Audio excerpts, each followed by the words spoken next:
where that gets underway at 2:30. The time now to settle back and enjoy live commentary here on Sports Sound on BBC Radio Scotland. It is Kilmarnock against Celtic with Cammy Bell, Pat Bonner and Al Lamont. Thanks again, Rich. Two sides needed 3 points for contrasting reasons this afternoon. The home side looking to build on a recent upturn in performances and results. The champions aiming to apply some pressure to the two above them. Celtic have won the last 7 meetings between the sides and need to keep that run going as the title race hots up. We're just about ready to get underway. It is absolutely torrential rain, and it has been at least for the last hour and a half here, and probably longer.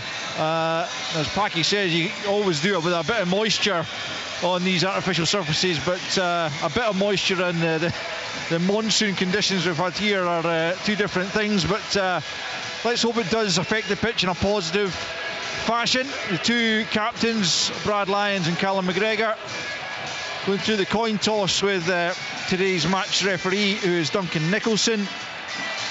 And very soon we will be off and running in a game that has huge implications at both ends of the table.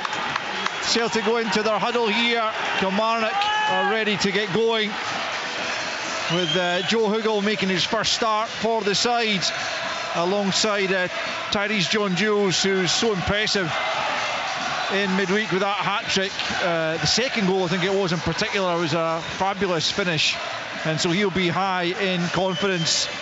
Celtic, having made 4 changes from that, well, they made rather hard work of the win over Livingston, but ultimately they got the job done, and they're here to try and do the very same again ahead of Hearts' visit to Ibrox later in the afternoon. It will be Celtic to get us underway. They'll go from left to right as we look at it from the back of the main stand. They're in their green and white hoops. As always, white shorts, white socks, Killie in their blue and white striped top, blue shorts and blue socks, and off we go. It's Kieran Tierney back in the lineup, playing it down left to Hatate, goes back to Liam Scales midway inside his own half, and now it's Kasper Schmeichel getting a first touch of the afternoon just at the edge of his penalty area, clipping it out to Araujo right hand side, closed down by Watson, helps it forward. Nugren beaten in the jump there by Lyons, who heads it out of play.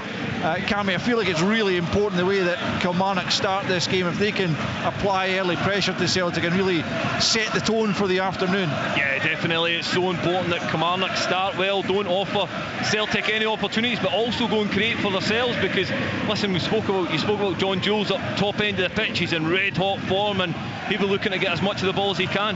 Here's Araujo right hand side, just tries to clip it into the area, knocked away by Dees, up towards Hoogland, who tries to link with John Jules, but that doesn't come off, and now Tierney picks up the good work there from Hoogland to close the pass down. Celtic still have it. It's Tierney once more, and he plays it square here for Trusty, just inside his own half. And now it's Araujo, closed down by Watson. It's a loose pass, but Yang's managed to keep that in. He's done really well there, the career, and he drives through the heart of the Kilmarnock midfield. Kilmarnock get it forward, and Scales will just help it back to his goalkeeper. I'm just trying to work out there where Finlay Curtis was going to play in this game. He is playing not as deep as he did in midweek, but he's not right up. I thought Kiltie would drop a little bit deeper, but Kiltie's still playing just off the strikers with Curtis in that sort of right hand side of the midfield three, Cammy. Yeah, it seems as if Kilmarnock are leaving this Celtic's right hand side wide open, because it's almost as if they're overloaded, because Kiltie's playing that number 10 role at this moment in time. Here's Tierney almost at the byline, looking to get the cross in. It's charged down, but came back off Tierney in the referee's opinion, and it will be a goal kick to Kilmarnock. A couple of minutes in. Packy, what have you made of Celtic start? Yeah, they've dominated possession slightly. It'll be interesting today. I did talk about the pitch and how the ball can skip on. Normally Celtic start the game with playing those little balls in behind, penetrating passes, but today those passes may not be effective if they skip on, so they may have to pass a little bit more in front of Kilmarnock, which will suit probably the defensive team, but waiting for the moment to open up for them. Here's Hoogland spinning away momentarily from Scales, and bringing Shoring Larsson into the game. Out on the right hand side, it is Hoogland. Kilmarnock walk the ball back the way. They're midway inside the Celtic half, right-hand side. Ball's played back to young Ethan Brown, centre half, who's begun to make that position his own alongside Robbie Dees. Good play there in the build-up from Killie. On the right-hand side, it's Lyons, slides it to the right flank, and it comes towards John Jules. Can he get the shot away? Holds off Araujo. Still can't quite get the ball out of his feet to get the shot away, and Celtic emerged with possession, but that was half a chance almost. But John Jules just closed down well by the Celtic defence. It was a brilliant chance. It was a fantastic touch from John Jules. I felt as if he should have just took a snapshot. I know there was bodies in front of him, but his first touch was fantastic, and if he just managed to get a shot away, you never know what could happen. It was good body strength, wasn't it? You know, he almost knocked Trusty out of the road. I think it was Scales that eventually got his toe in to maybe avoid him getting the shot away, but shows he's got good strength in the box where it matters. He's on the ball here over on the right hand side, but he's outnumbered in the end, and Adamu picks up left hand side, tries to poke it forward, but it's a poor pass, and Brown will just knock it back to his goalkeeper Kelleros, who takes a touch, but Hatate can't close him down in time, and it's a short ball out to Robbie Dees. Neil McCann at the edge of his technical area, trying to get the instructions on. A big switch of play from Dees, and it's Curtis picking up, driving into the heart of the midfield into John Jules, tries to get turned once more. Trusty goes down, still Celtic haven't got it clear, but eventually Schmeichel grabs it inside his 6-yard box. Trusty claiming he was fouled in there in the build-up, but again Kilmarnock working it well up to the Celtic area, just couldn't find the finishing touch. 0-0. That was a great ball, but these just opens up the play over on the right hand side, and then they drive forward, and that ball's played into John Jules' feet, and he was again using his strength there. Kilmarnock have won it here in a good area away from Nugent. It's Watson into the edge of the box, Kiltie, and now Curtis takes the shot on just wide. Well, it's a good bit of play again from Kilmarnock. Yeah, again, it was brilliant. It was brilliant pressing from Brad Lyons down on this left-hand side. He took the ball off Nygren and then drove inside, and it came across to Curtis, and he just dragged his shot wide. He maybe should have done a little bit better and hit the target, but really good pressing from Kilmarnock. He's a player who's not afraid to have shots from outside the box. We saw that in the last couple of games that he's played here for Killie, and that one almost coming off, but Schmeichel sees it wide of his right hand post, and it's still 0-0 after 5.5 minutes. Celtic now in possession on the right hand side. Araujo for Yang. Thompson comes to close him down. Yang goes back the way to Araujo once more.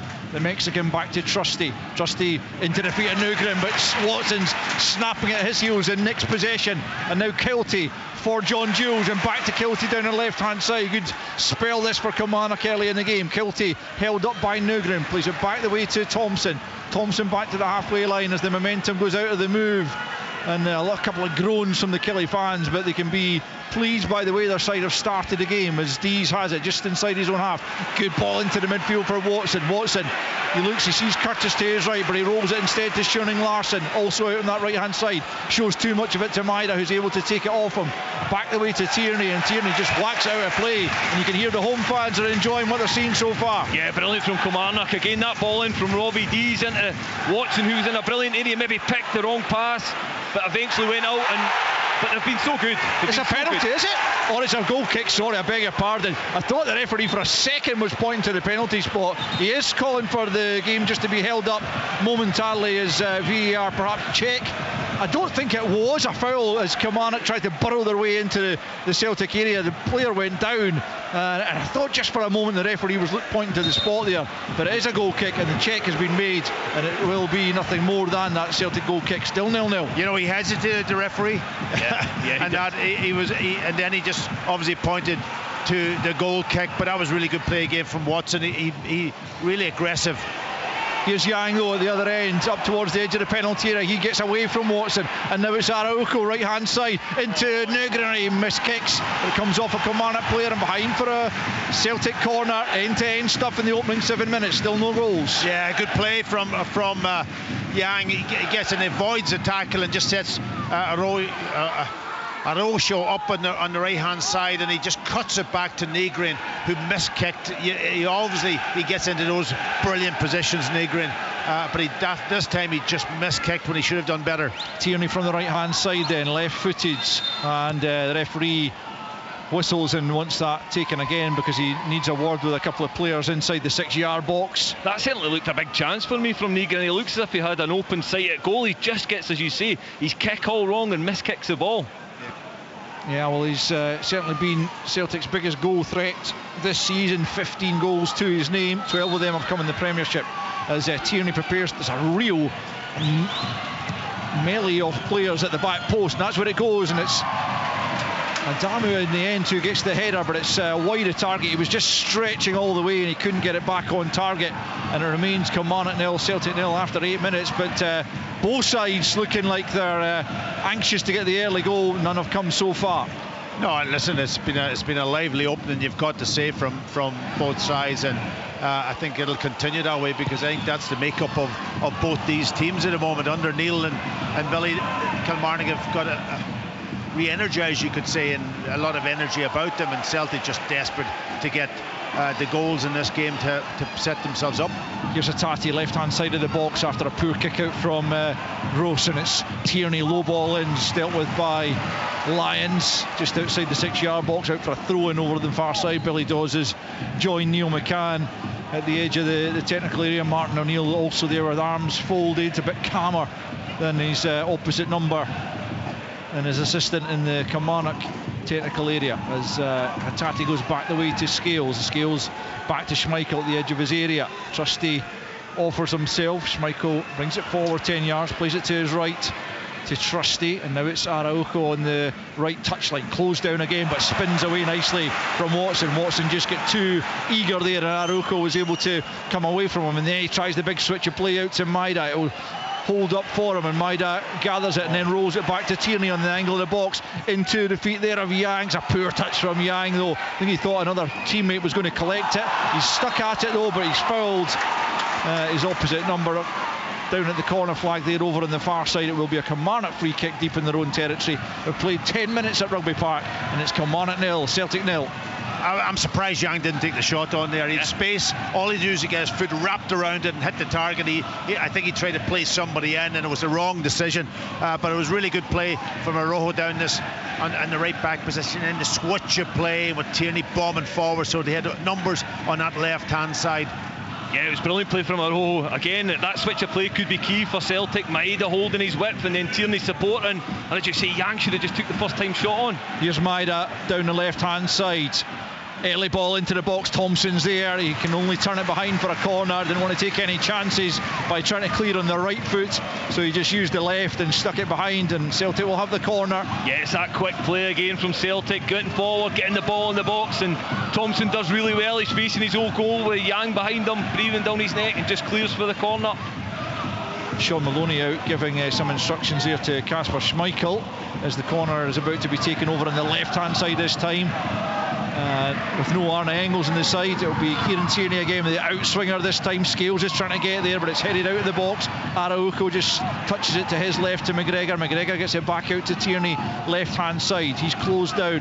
Back to McGregor it comes, midway inside the Kilmarnock half, into Hattati, central area. Back to Scales. Kilmarnock really pressing high, but Celtic still stay composed, and they have it down the left hand side. McGregor for Tierney. Tierney, can he catch it and get it back in? And again, he's frustrated that the referee has awarded the goal kick when he felt it came off the Kilmarnock player, but no, it's a goal kick, and Kilmarnock and Celtic still level at nothing each. Yeah, Tierney, I think he's come on to a much better game now in this last probably 2 months maybe. He's getting higher up the pitch. He's making those runs that maybe he was struggling to make early when he came into the team, and he's a real threat now when he gets down there. He's probably fitter as well now, Packy, isn't he? Because he has had a number of injuries in the last few years and really failed to have a massive run of games. But certainly since he's been back at Celtic, he's been afforded more game times. Kilmarnock get a free kick on the halfway line. Dom Thompson going down, and Kilmarnock will just take their time here and send the likes of Dees forward. Maybe not got quite the aerial threat that they have had in recent years, but John Jules is a decent height himself. He's taken that one short on the halfway line. It's back to Lyons, and then to the right hand side to Schoening Larsen. He's closed down by Hattati. Forward it goes this time, looking for Dees, who's up in the right wing position. Not really sure why Kilmarnock didn't play a longer ball in towards the box, and Hatate now picks up and tries to fire it out to Yang, but Thompson's in the way and he plays it forward, and Curtis takes a good first touch on the head and he drives at that Celtic back line. He's into the area, he goes for goal, but it's straight at Schmeichel. Enterprising play from the young on loan Rangers player, but he couldn't get the better of Schmeichel, but the kick out's gone straight to David Watson. Watson now, he's got a couple in the area, can he find either of them? Hoogland tries to flick, comes off scales, behind for a corner. Kilmarnock nil, Celtic nil. I don't know why he does that, Schmeichel. He does it so many times. He's trying to be smart, that side volley, which is fine, but as soon as Celtic are wide open then when it's cut out, and that was an opportunity for Kilmarnock there, driving into the box, picking up that ball from Schmeichel. And as you say, again, Kilmarnock have just been attacking, so they've got a number of bodies forward in their half, and it's a short kick out, so it was a let-off, but a brilliant bit of play from Finlay Curtis. He takes on with the head and then drives forward, just doesn't quite catch a shot he would ways want to, but really good from Kilmarnock again. And they've got this corner over on the right hand side. Dom Thompson is over it with the left foot. There is a short option there in Kiltie, but it comes straight into the back post, headed back into the 6-yard box by Brown. Trusty's there, Brown again, Dees flicks it, John Jules trying to get the spin, comes the shot in. John Jules is claiming, I think, for a handball. The referee's not interested as Schmeichel gathers the shot in the end. 14 in, and it's still goalless, but there's been chances at either end. You have to say the better of them have come for the home side, but here comes Celtic. Maida trying to control that almost and brilliantly to bring that down, just failed to do so in the end.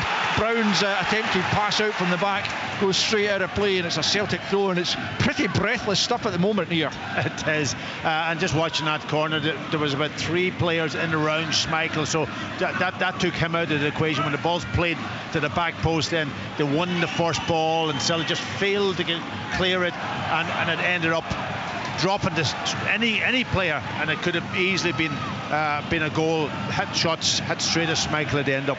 It's been a brilliant 15 minutes. It's been end to end, loads of action in the game, and both teams looking to score, try and find that early goal for each team. Yeah, as I say, both of their needs are the same. They both need the 3 points. Celtic for their title ambitions, Kilmarnock to make sure they don't end up in that relegation playoff spot. Oh, Martin O'Neill stopping Greg Kiltie, taking a quick throw in there, and that's a bit unusual, but I think he's offering an apology to Neil McCann there. I think it was he did it by accident, but I'm surprised Neil took that so well, actually. Well, Greg Kiltie took it quite well as well. Martin O'Neill, well, he's got a certain standing in the game, hasn't he? You have to accept, you have to respect that. But the ball's out for a throw now to Celtic, the 4th official down there, just having a little bit of a joke there. Duncan Williams with Martin O'Neill.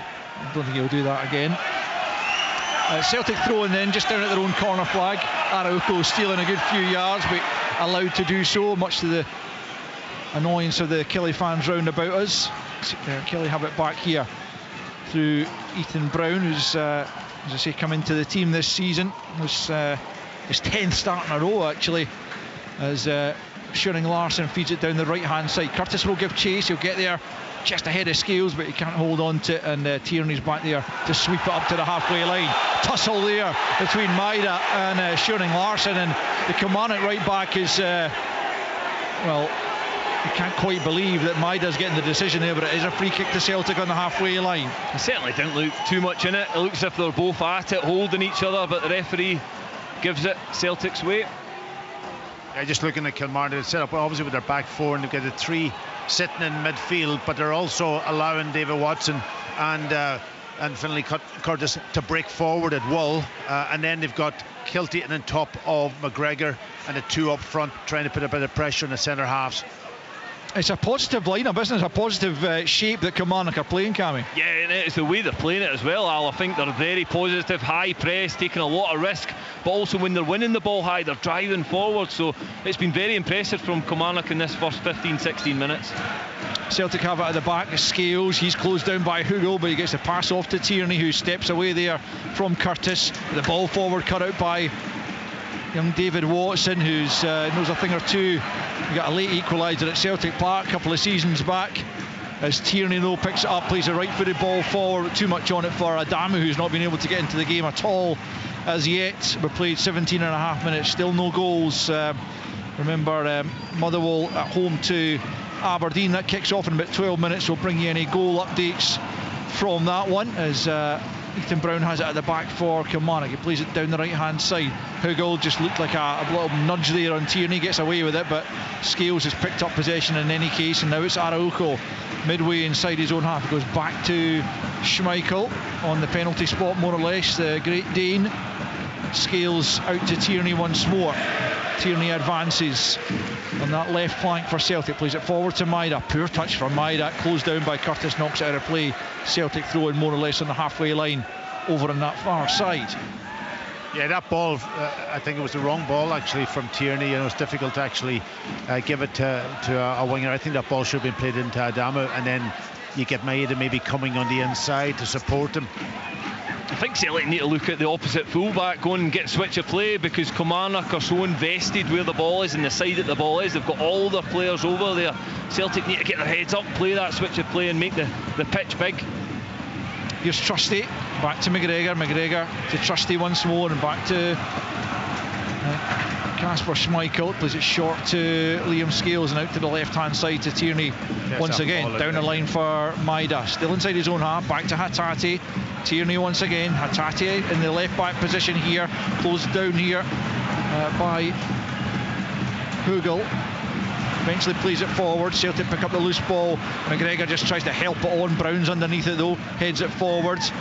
Tierney's picked up possession away from Watson, and now he drives him forward. Maida on the left hand side coming into the box. Kilmarnock backing off, he can't afford to do that. Shots pushed away by Kelleros. Out to Araujo it comes.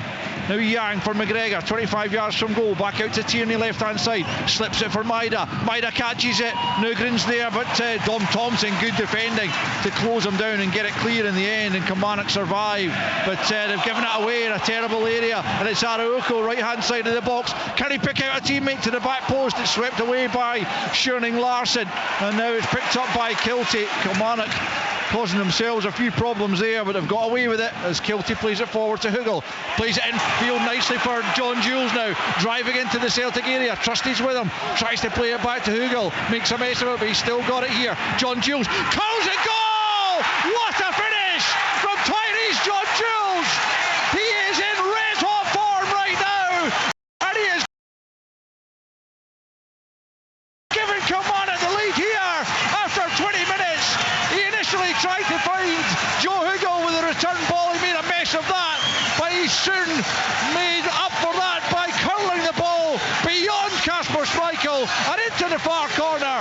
20 minutes in, it's Kilmarnock 1, Celtic 0. Wow, as you see, Ali made a mess of the first one, but certainly down to the second one. When he cuts in on that right foot, he's got a difficult angle to get past Kasper Schmeichel and absolutely whips it into that far corner. A tremendous finish and a brilliant start for Killie. No, it was a really good finish. The goalkeeper had no chance, I don't think, because he's got the bend on it round Schmeichel's left-hand side, but it was almost level probably with the post, just bent in beautifully, and maybe Trusty could have got a little bit tighter not to allow him to get the shot away, but it was a really, really good finish. And Celtic just been down the other end when they had a big chance also, and it just shows you the nature of the game, one end, and then it comes up the other end, and end up Kilmarnock getting that first goal. It's 8 goals for the season now for Tyrese John Jules. It's 5 goals in his last 4 games. He is white hot at the moment, and he's given Kilmarnock the advantage as home fans rejoice in the improvement that has been brought about by the change of management. You would have to say they're playing with a lot more vigour than they have done in the early part of the season, and they have the reward for it, leading by a goal to nil. Tyrese John Jules, what a find he has been. But here comes Celtic. Maida, who was denied by Kelleros just moments before that Kilmarnock goal went in, and Kiltie's been penalised there for, I think, making a back for Tierney, and he's annoyed because he doesn't feel like there was a foul there, but the referee did, and Tierney will pick himself up. But Celtic need to respond here. Yeah, they do, but again, that goal comes from Al. It was Greg Kiltie, he just chips the ball over the top. Kilmarnock do that high press like they've done all game with real intensity. They win the ball back, and John Jules does everything right, whips it into the far corner. Watson picks up possession on the halfway line. John Jules is taken out of play, but the referee plays the advantage as Watson feeds it out to Shearing Larsson on the right hand side. Kilmarnock looking for a second tier. Shearing Larsson looking to get the better of Maida, kept in at the byline, and back to Curtis it goes, right hand side, plays a low ball in, it's not a good one on the left foot, and Tierney easily able to sweep it away. We've just gone beyond the midway point in this first half, and you'd have to say Kilmarnock probably pretty good value for that advantage they have. Yeah, well, I think the game was, for me, was pretty even, to be honest. It was going from end to end. But Kilmarnock, what I see the big difference in Kilmarnock is that they've high energy, but they're higher up the pitch. They've got 2-3 players, 2 strikers up against Celtic's 2 centre halves when they have the ball, putting them under pressure, and that forces the rest of the team higher up the pitch. Curtis looking to get the better of McGregor over on the right hand side, out to Shearing Larsson, deep ball in, it's over Araujo, and John Jules won't catch that one. It's a throw into Celtic on this near side. They've played 23.5 minutes, and Kilmarnock at the side with the advantage in these early stages. Tyrese John Jules with another goal here at Rugby Park after his hat-trick against St Mirren on Wednesday, and it's something that's spoken about an awful lot, but it's so true. Confidence, particularly in strikers, it feels when they're in a rich vein of form, they can't fail to hit the back of the net. Yeah, and I think that showed with his finish why he's so confident. Cut inside on that right foot. It's a difficult angle to get that shot past Casper, so it's probably the only place that we get past him. He manages to find it a brilliant finish. But what Pat was saying there, I think he's right. Kilmarnock are playing, it's almost that front five that are putting Celtic under so much pressure defensively, and that's allowing them to stay high up the pitch. Robbie Dees back to Ethan Brown, midway inside his own half. Watson under pressure from McGregor, but plays it back to Brown, who'll square it to Robbie Dees on the edge of his own box, and a bit of space here, and then he'll just lift it forward, looking for the run here of Hoogland. He's tugging the jersey there of Trusty. He's got it back to Kiltie, no free kick given. John Jules picks up at the edge of the box, runs into Trusty, but picks up the loose ball again. Celtic slow to react. Watson out to the right hand side, and Curtis will pick this one up. Tierney goes out to meet him, right hand side of the box. Little trick tried there by Curtis, doesn't come off, but he's still got possession. Tierney sticking at it, comes off Tierney and out for a throw into Kilmarnock down near the corner flag over on the far side. 25 in, Kilmarnock 1, Celtic 0. Yeah, when they get the ball wide, they've got 4 players in the box at any given time when they have the ball. That's because they're playing with 2 strikers. Kiltie higher up the pitch, and then one of the midfielders joins in. Yeah, it's certainly adventurous from Kilmarnock in these early stages as it's fed back into the Celtic box. Trusty gets it clear. Shout comes from Lyons for Curtis to leave it. He does so, and then it's back to Shearing Larsson. Just onto the halfway line for Brown. Brown just inside his own half now. Back out to Shearing Larsson, the right back. Feeds it forward, no one had made that run, and Tierney easily able to pick up, slides it forward here for Hatate, but 15 yards inside his own half. Scuttles across to the central area, no one closing him down as yet. Now he plays the pass forward to Araujo. Neil McCann out there urging his players to get back into their shape. It's Araujo just outside the Killie penalty area, clipping it in, looking for it. Adamu, Hatate's in the supporting role. Maida's there, Adamu as well. As a real scramble, and then Roos dives on it inside his 6-yard box. I think Killie have been given a free kick in amongst all that as well, but that was a real melee in there. But Kilmarnock able to eventually get it to safety, and it's Kilmarnock 1, Celtic 0 after 26.5 minutes. Yeah, I think that was Celtic's best chance so far. The ball's played into Adamu. He does well to kind of almost get his body in line of the ball and just laser off. I think Hatate, did he miss kick it again? Yeah, again, it wasn't a clean strike, was it? No, and it was a great opportunity for me. It was, but 8 yards, 9 yards out, and they really should have been doing better. They're adapting. I think Kilmarnock is adapting better to the conditions also, and they're used to the pitch. The goal kick taken, or the free kick taken by Kelleros from inside his 6-yard box. Thompson picks up left hand side and forward to Kiltie, who's got a couple of goals himself in his last 2 games. Lovely ball forward from Watson. Thompson slides it across the 6-yard box. Scales clears as far as John Jules. Left hand side of the box. Can he get it back in? Dinks it. Hugo over Schmeichel. Goal! Kilmarnock of a second. That seemed to take an eternity to be flighted over Casper Schmeichel, the cutest of headers from Joe Hoogland after it was dinked his way by his strike partner John Jules. Schmeichel couldn't reach it. It just lofts over him and into the back of the net. It is Kilmarnock 2, Celtic 0. Kilmarnock are in dreamland at the moment. Again, it's a clever little ball in the box. Kasper Schmeichel looks as if he's going to come, then stops, and that little dink header over his head, and he's in agony diving back, just can't claw it out. And what a start for Killie.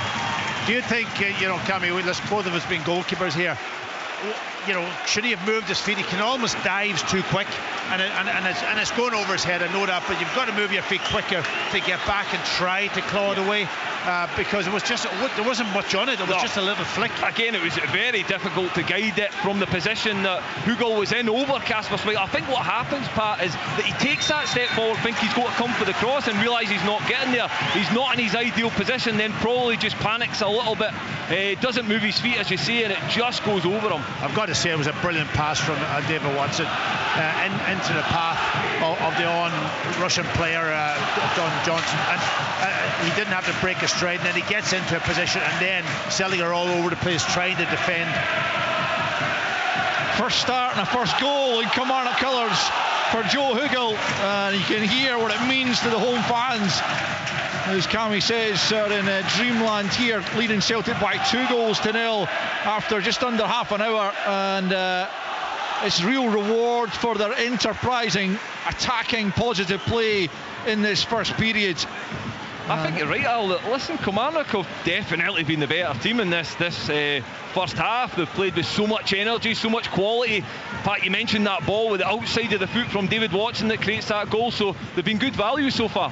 Maida now trying to get to the byline and trying to change things for Celtic into Nugren, left hand side of the 6-yard box, can't get turned. Dogged defending there from Kilmarnock to get it clear. Scales almost making a mess of it, but manages to poke it to Araujo here just inside the Kilmarnock half. Martin O'Neill now out of the edge of his technical area, beginning to get a little concerned about the way things are going for his side. More animated now as it comes back to Araujo just in front of Martin O'Neill. Neil McCann as well. Yeah, I've never seen Neil as animated. We haven't seen a lot of him on the bench, but my word, he's shouting and managing from the sideline. Well, his side are doing admirably so far, but here's Tierney on the left hand side. Roos doesn't come, and Yang manages to go to goalwards, but Roos pushes it away. Yang back to Hatate now, still inside the box. A bit indecisive there from Roos, but he managed to keep it out. Hatate into the near post, poor ball, and Roos dives on that one, having made the save earlier from Yang, and Kilmarnock's 2-goal advantage in the half hour is preserved. Yeah, the Celtic are getting a couple of half, you could call them a little bit more than half chances, but they're not able to put them away. They're getting into really good positions, and Kilmarnock survive, and then every time Kilmarnock get into a position, they always look as if they're going to score.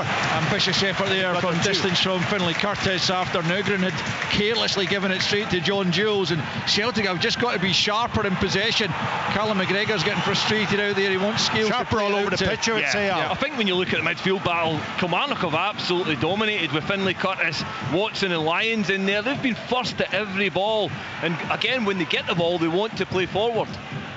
Maida for Tierney just inside the Kilmarnock half, left hand side, back to Scales on the halfway line, and then forward once more to Maida, touches it back to Tierney once more, looking for options, drives now himself down the left hand side, allowed to do so up to the edge of the penalty area. Decent ball in, and it's Thompson getting the clearance before Yang could get there, and Kilmarnock work it clear once more. Good defending that from Thompson, and here come Killie as Hoogland fouled there by Scales. Nothing doing there, says the referee, as Scales is able to head it back to his goalkeeper. Unbelievable from Tierney down that left hand side, and what a ball in. When I see Tierney running down that left hand side, Yang has to anticipate and try and get in front of Thompson. It was fantastic defending. Nugren tries to feed it for Yang, but Thompson just sees that out of play, and it will be a Kilmarnock goal kick. They lead by 2-0 with almost 32 minutes on the clock. Yeah, Cam, you're absolutely right. Yang's got to get in there, but Don Thompson really sticking to his task to defend. That's 2 big interceptions he's had. I think the first one he came right across to the penalty spot to put an interception. This one, he matched a run. He never allowed the player to get on his inside, which is crucial defending. Goal kick taken by Ross, short to Dees. Dees forward, but straight to Nugren, who plays it forward, but it's not a good ball from Nugren. It's all the way back to Killie Ross, and comfortable there for the Kilmarnock keeper, who allows Hattati to come and close him down, and then picks it up and rolls it out to Ethan Brown. Brown will step on the ball and then play it back to Killie Ross once more. Plays it short to Robbie Dees at the edge of his box. He clips it forward over Nugren, this time into the feet of John Jules, who gets turned and plays it out to the right hand side. Shearing Larsson's in absolutely acres of space here. Finlay Curtis offers himself short. Shearing Larsson tries to get it into the box, closed down by Maida, out for a Kilmarnock throw-in over on the far side. About 12 minutes left in this first period. Killie leading by 2-0. Kiltie on the right hand side is offside. Yeah, I'm just looking at when Dees plays that ball forward, the right back, and I think it's Finlay Curtis in that right away. They had nothing, no hesitation, but bomb forward on that right hand side to exploit the space. Celtic take the free kick shorts. Tierney left hand side to Maida. Maida still inside his own half, back to Tierney once more. Kilmarnock coming forward and not allowing Celtic to advance freely up to the halfway line. It's Scales short for Tierney, left hand side. Maida inside for Adamu, gets it back to the Japanese but runs it out of play. And Celtic just haven't been able to join up their play at all so far. They've not had any of the free flowing football that we associate with them over the years, and that's in large part because of the dogged way that Kilmarnock are closing them down. Yeah, they're pressing them really, really well up front and in midfield, and that allows then them to get close, and Celtic just can't get a hold of the ball and link the game through the thirds of the pitch. Adamu managed to nick the ball. It looked like he'd maybe taken the ball out of play there, but no throw-in given. Now it's a throw-in to Celtic. As I said, Al, before, I think Kilmarnock are committing to the side that the ball's at. Celtic need to get out their feet and switch a play. There's generally a full back on, whether it's Tierney or Arojo. They're generally on the opposite side, so they need to get their head out and move the ball quicker. Here is Arojo on the right-hand side on the halfway line, goes back to Trusty. Tierney is in a lot of space, as Cammy says at the moment, but Hattati's closed down here, and it's a chance, and Schmeichel is able to backpedal before I think that was Brad Lyons tried the little chip from about 25 yards out, but it's good play again, good closing down again from Celtic. Hattati just looks off the pace, not just today but generally speaking this season. But here's Nugren at the edge of the box, and it is Hattati, couldn't take it in his stride. Adamu at the edge of the box finds Yang trying to spin away from his marker, back to McGregor, out to Tierney, it goes left hand side at the angle of the box, swings it in, it's too deep for any of his teammates, and Kilmarnock will pick up possession, and then Thompson's able to sweep it forward beyond John Jules, and Scales will pick up and get it back out to the left hand side. 10 to play in this first period. Kilmarnock 2, Celtic 0 is the scoreline at Rugby Park. As Nugren has it left hand side, tries to link there with Maida, but Shearing Larsson was in the way, and he's able to bring it forward and then slips it to John Jules, right hand side, back into Curtis. Curtis steps away from Nugren, and it's slipped forward there by Hoogland, who maybe thought Greg Kiltie was a bit faster than he actually is. There was no chance he was going to latch onto that, and Celtic tidy up once more at the back. It's Tierney midway inside his own half, playing it square for Austin Trusty. Kilmarnock looking for a first victory over Celtic for a couple of seasons, as Trusty has it just inside his own half. Out to Araujo it comes, clips it forward looking for Yang, who's just got the wrong side of Thompson, gets it into the area, Nugren's there, can't get it goalwards, might come here for Maida, blocked on the line. Was it Roos who saved it? Not entirely sure who got the block in there, whether it was the keeper or a defender, but it's a big chance for Maida, and he couldn't take it, and it's still 2-0 as Kilmarnock try and come forward again, and Trusty just gets the break of the ball there to take it away from Kiltie, and Celtic will come again through Nugren out to the right hand side. It's Yang, well closed down by Thompson. That's the first time Yang had been able to get away from Thompson, and it almost led to a Maida goal. Yeah, Maida hit it well, but he almost had to try to get into the corner. It was kind of almost straight at Roos, who made a decent save, you've got to say, but it was a big chance. It really was. Here's Araujo into the penalty area, leaves it for Nugren. Nugren out to the left hand side, dreadful. Tried to pass it to Dyson Maida and lifts it well over him, and out for a goal kick to Celtic. Nugren, as much as he's been a real threatened for a goal over the course of the season. Some of his play, certainly this afternoon, has not been up to scratch, but you could say that about Celtic generally, as Kilmarnock get the goal kick and they lead by 2-0 with half-time approaching. But certainly Maida's opportunity a few moments ago was a good one. John Jules has done well to leave that for Kiltie on this left-hand side. Trusty comes to close him down. Back to Thompson, lifts it into the area. McGregor heads it clear. Picked up by Curtis, and then Lyons fouls Adamu, who's back very deep, trying to help out his defence, but Celtic needs him to get involved further up the field. They're taking the free kick quickly. Tierney's trying to get away from Curtis. Plays it forward, slips, and the ball's picked up again by Kilmarnock through Schoening Larsson, and now Brown plays it square for Robbie Dees, slips it into Watson in the midfield. Thompson now, early ball forward. Trusty's there ahead of John Jules. Forward it goes to Adamu, back to Yang now. Slip there from Dees allows Yang to step away from him. Now Nugren right hand side up towards the penalty area. Watson with him, leaves it instead for Adamu, who's out on the right hand side. Now Araujo, Killie getting numbers back, but McGregor has it out to the left hand side for Tierney.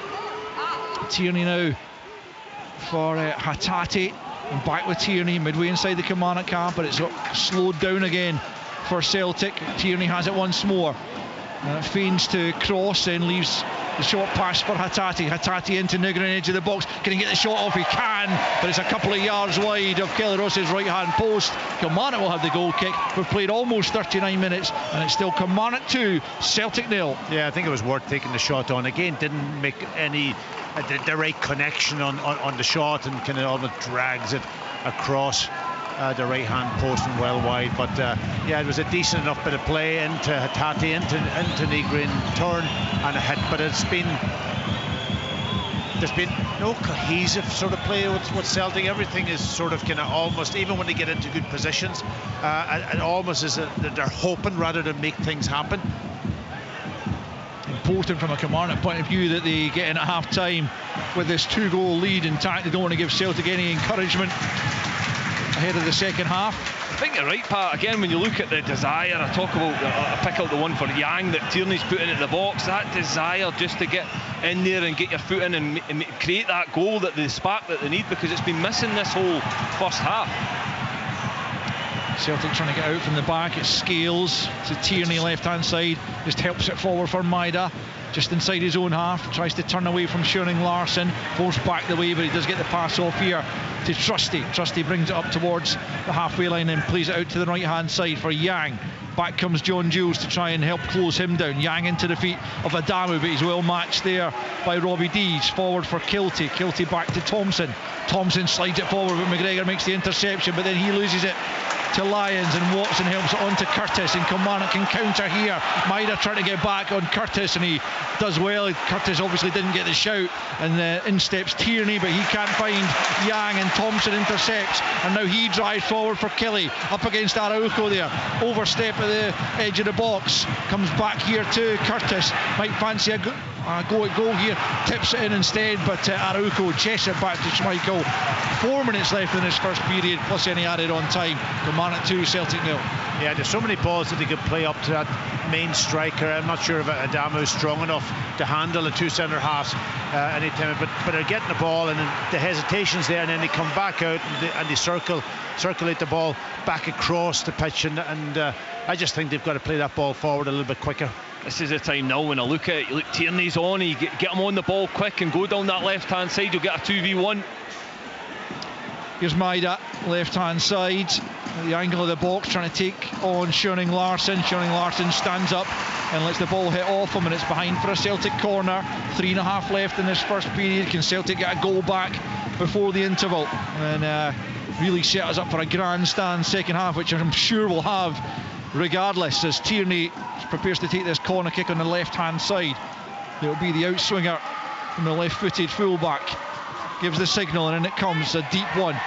Adamu goes up there and gets the header in, but it's a tame one straight into the arms of Kelly Ross. He was under a bit of pressure there as he got the header in. He rose well enough but couldn't get sufficient power or accuracy in the header to trouble the goalkeeper, and it's still Killie 2, Celtic 0. Played forward, and John Jules gets the better of Araujo, but Trusty's there to pick it up, and now it's forward for Yang down the right hand side, plays it infield, but the link up there with Adamu has just not been good enough in this first period.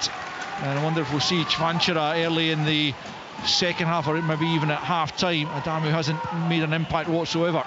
I think they should play 2 up front and play the ball forward a little bit earlier. Look at what Kilmarnock's doing. They've got a 2 up, and Greg Kiltie getting into great positions to support them, and it causes real problems. You have bodies inside the box then. There's Curtis on the halfway line for Thompson, left hand side, tries to spin away from Yang. It came off Thompson last. Well, the assistant's given that to Kilmarnock. That was a clear Celtic throw-in. Aruko's wanting to take it, but Killie get the decision. That was a poor call there from the assistant, who's well back from play, but we could certainly see that Thompson knocked the ball out of play. So Killie got a bit of good fortune there. They'll take it for sure as John Jules flicks the ball on. Hoogland hasn't kept that one in, and it will be a Celtic throw in this time. Last couple of minutes of the first period. Kilmarnock with a 2-goal advantage. Well, Araujo's trying to take the throw in from a good 20 yards forward from where it was actually going out of play. And he is going to have to take that again. There's another ball on the pitch, and this is all working in Kilmarnock's favour just at the moment as they look to see out this first half with a 2-goal advantage intact. Now Araujo can get on with it from the right place. Down the right flank it comes. Adamu heads it back the way. Hatate gets something on it. McGregor quickly closed down, but manages to get it to Tierney, who will come forward once more. Probably Celtic's best player in the first half. Maida now in from the left hand side. No one really attacking it, but Dees wasn't really prepared to take the chance, and he knocks it behind for a corner kick. Maida looks to take it quickly here, perhaps with Tierney, but no, he's just going to leave it for Tierney to take, as in fact Araujo's going to come across to the left hand side and swing this one in. Yeah, again, those crosses coming in, every single time, you know, you're expecting a Celtic player to get across the front of people, and they don't. They're hanging out, and that was cleared fairly easily by the centre back of Kilmarnock. It's a packed 6-yard box once more, just seconds remaining unless there's some added on time to come. But Araujo preparing to take the corner kick from the left hand side. The referee's now content to let the corner kick come in as Trusty and Cole look to make their presence felt in the Kilmarnock area. Araujo swings it in near post, glancing headers wide. It was Scales who got there. It was a good opportunity because he made a good run and he got a decent connection, but he didn't get enough on it, and it glances wide of the far post, and it remains with half time almost upon us. Kilmarnock 2, Celtic 0. Yeah, trademark run from Liam Scales across that front post. He's done it before. This time there was nobody picking him up. I think the players who was picking up was blocked off, but he got a decent contact in the ball, just came off the side of his head and goes probably a yard wide of the left hand post. Yeah, that was a huge chance. It was a good run from Scales, loses his marker, and a brilliant little flick, and you almost just waiting for the net to bulge, but it didn't. It just went past the post. Into a minute of added on time here as Celtic come forward again, but Hatate's put too much on the pass, and it'll go all the way through to Kelleros, who will wait until he's closed down by Dyson Maida before picking up, just looking to use the last few seconds of this first period before the half-time whistle blows. Kelleros has had the ball in his hands for more than 8 seconds, but that law doesn't seem to be being enforced as we were told it would be. Here's John Jules at the other end for Kiltie, left-hand side. Is there a last chance in this first period for Killie? Watson lifts it into the area. It's Curtis with his back to goal. Can he turn and get the shot away? He can, but it's just wide from Finlay Curtis. Another decent opportunity for Kilmarnock on the stroke of half-time, and that didn't miss the post by much. And there's a half-time whistle, and the home fans absolutely delighted by the performance their side has put in this first half, leading by 2-0. The first goal came for Tyrese John Jules, making it 5 goals in 4 games, whipping it into the far corner. A brilliant finish from the informed striker just after Dyson Maida had been denied at the other end by Kelleros. And then 7 minutes later, John Jules linked up with his strike partner Hoogland Gill, who managed to put the looping header over Kasper Schmeichel, who was just caught out, and he couldn't stretch to tip the ball away, and the ball ended up in the back of the net to make it 2-0. Yang was denied by Rose in the half-hour mark, and then Maida had a shot well saved, albeit it was straight at the Kilmarnock keeper, and Celtic tried to respond. They haven't been able to get a goal back as yet, though, and so at half-time, in the first of 3 huge games in the Scottish Premiership, it's Kilmarnock 2, Celtic 0. The Scottish Premiership. Live on Sports Sound. Scottish football lives here. On BBC Radio Scotland. Well, we promised you some afternoon, and already it is living up to that billing. A 2-0 advantage 45 minutes in for Kilmarnock, thanks to those goals from John Jules and from a first for the club for Hoogland. 4:30 kick-off, Rangers Hearts already underway. Motherwell against Aberdeen. It'll be approaching, I guess, the 20-minute mark or thereabouts at Fir Park. Let's go to Martin Dowden, who can fill us in the opening stages. Yeah, approaching the 19-minute mark for accuracy, Richard. Motherwell 0, Aberdeen 0. The rain has been thundering down persistently for a while now. The pitch fairly muddy looking all over. Motherwell created the better openings early on. Oscar Priestman with a fierce drive, well saved by debutant Per Christian Brathwaite in goal. Eli just denied by Tom McIntyre from close range. Aberdeen rallied a bit though. Tope Keskinen did have a great chance from a well-worked free kick, but fluffed it under pressure from close range. Then captain for the day, Kevin Nisbet, produced a great save from Callum Ward, who touched his effort from distance onto the outside of the post. Chances for both, even Stephen. Motherwell 0, Aberdeen 0. Martin, thank you very much indeed. Be back with him, and of course we'll be with the commentary team at Ibrox. We'll bring you the team news from there as soon as that comes to hand, and then from 4:30 full live commentary. A little pointer, you will have to make sure you're tuned in to, well, if you're on the radio, it'll be Radio Scotland 810 medium wave, but you get us on sounds on BBC Radio Scotland Extra, on digital, online of course at bbc.co.uk/Sports Scotland. The football will be available there with your request from Gary Innes on the FM frequency on the radio. So make sure you are with Radio Scotland Extra if you are on digital, and that way you'll be able to enjoy the whole of Rangers against Hearts. That's to come. We'll be right across events at Fir Park, so should anything happen, Martin will let us know. We must reflect though on what has been an incredibly high tempo, full of intensity first 45 minutes at Rugby Park, and Cammy Bell, I've got to say, the home side thoroughly deserving their advantage.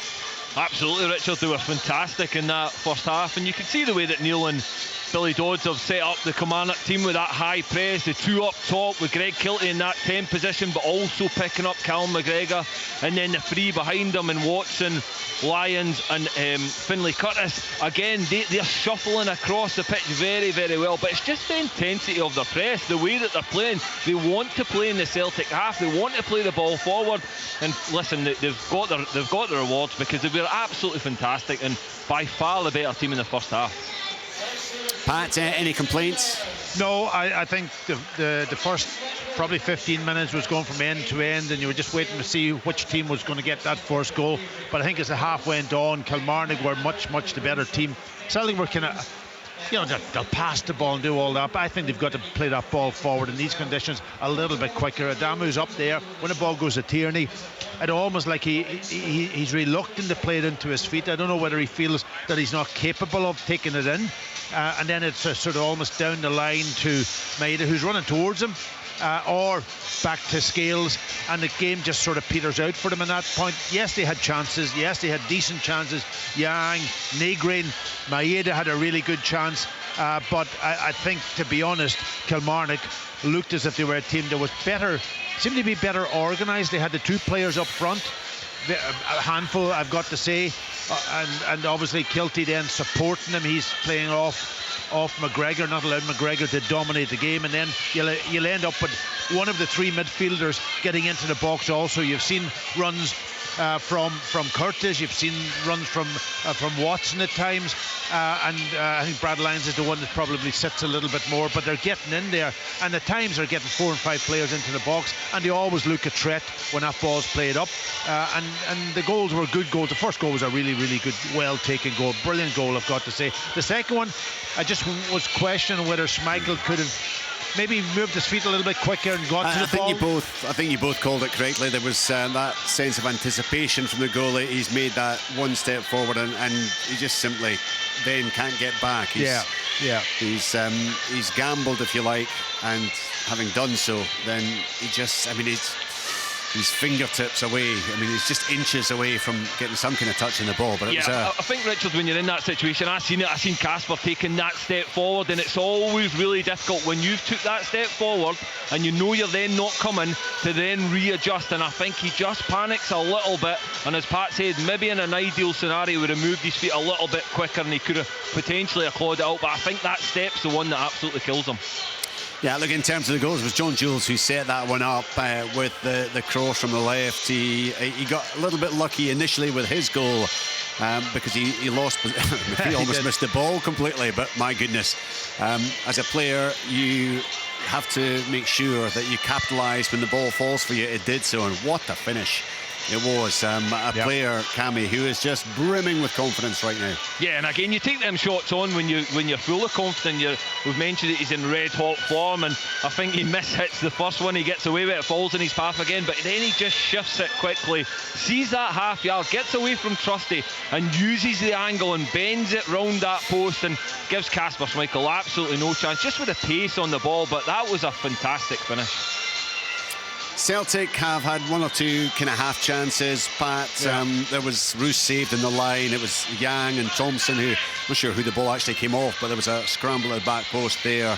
There was a really good block by Dom Thompson from Maida's shot, but it's not been good enough, has it, from their point of view? No, and when they got into some good positions, there was a couple of missed hits also, not clinical enough inside the box, and I'm not going to blame the pitch, because today we talked about the pitch being nice and for both teams, because the ball is shifting around on it, but they haven't been clinical, and when the chances fall, you've got to take them, and they are quality players, but I don't know what it is.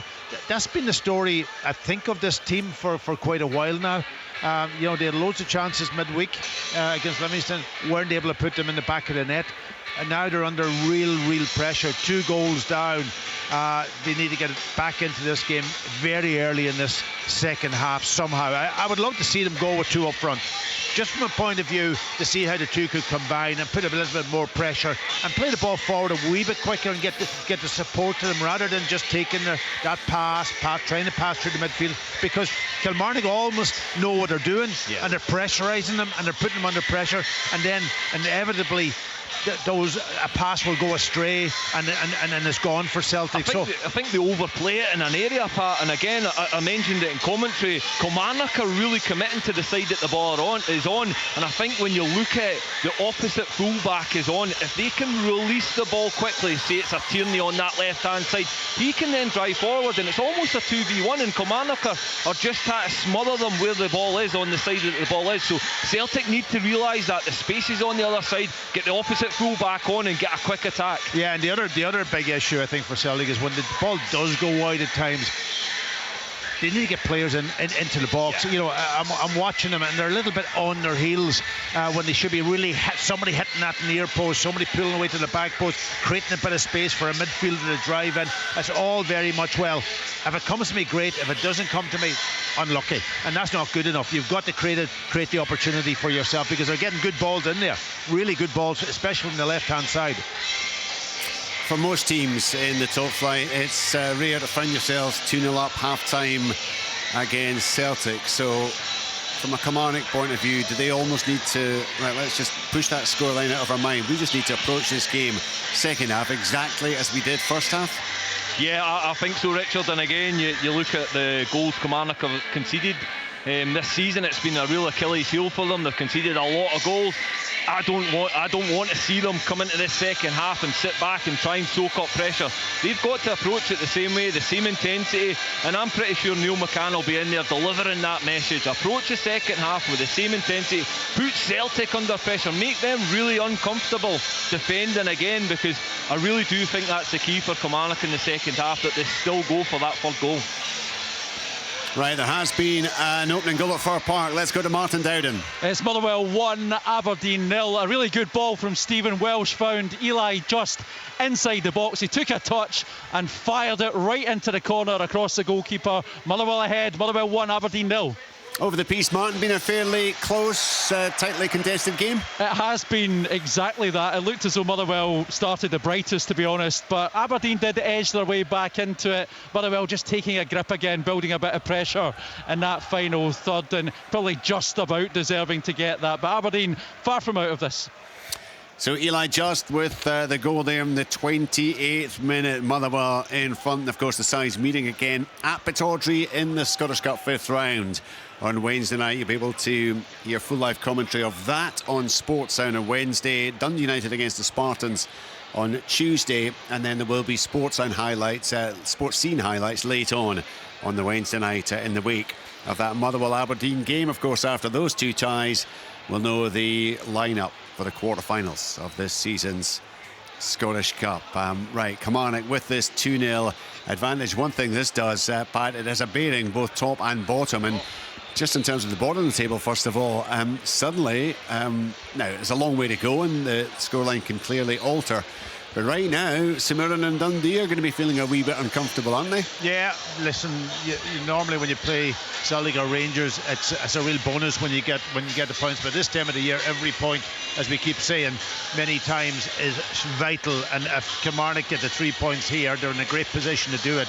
Then, of course, they're and that's, what is that, 2 in a row, and then they've won one already, so now they're in a really, really good place. And you always find that maybe one of the teams down at the bottom, they might just get an impetus and they go up the table, and then the rest of them absolutely looking at it and thinking, wow, we're in trouble here, we've got to start doing exactly the same if we're going to be out of it. And at the top of the table, of course, Hearts and Rangers will be well aware before they kick off at Ibrox what the outcome of this one is.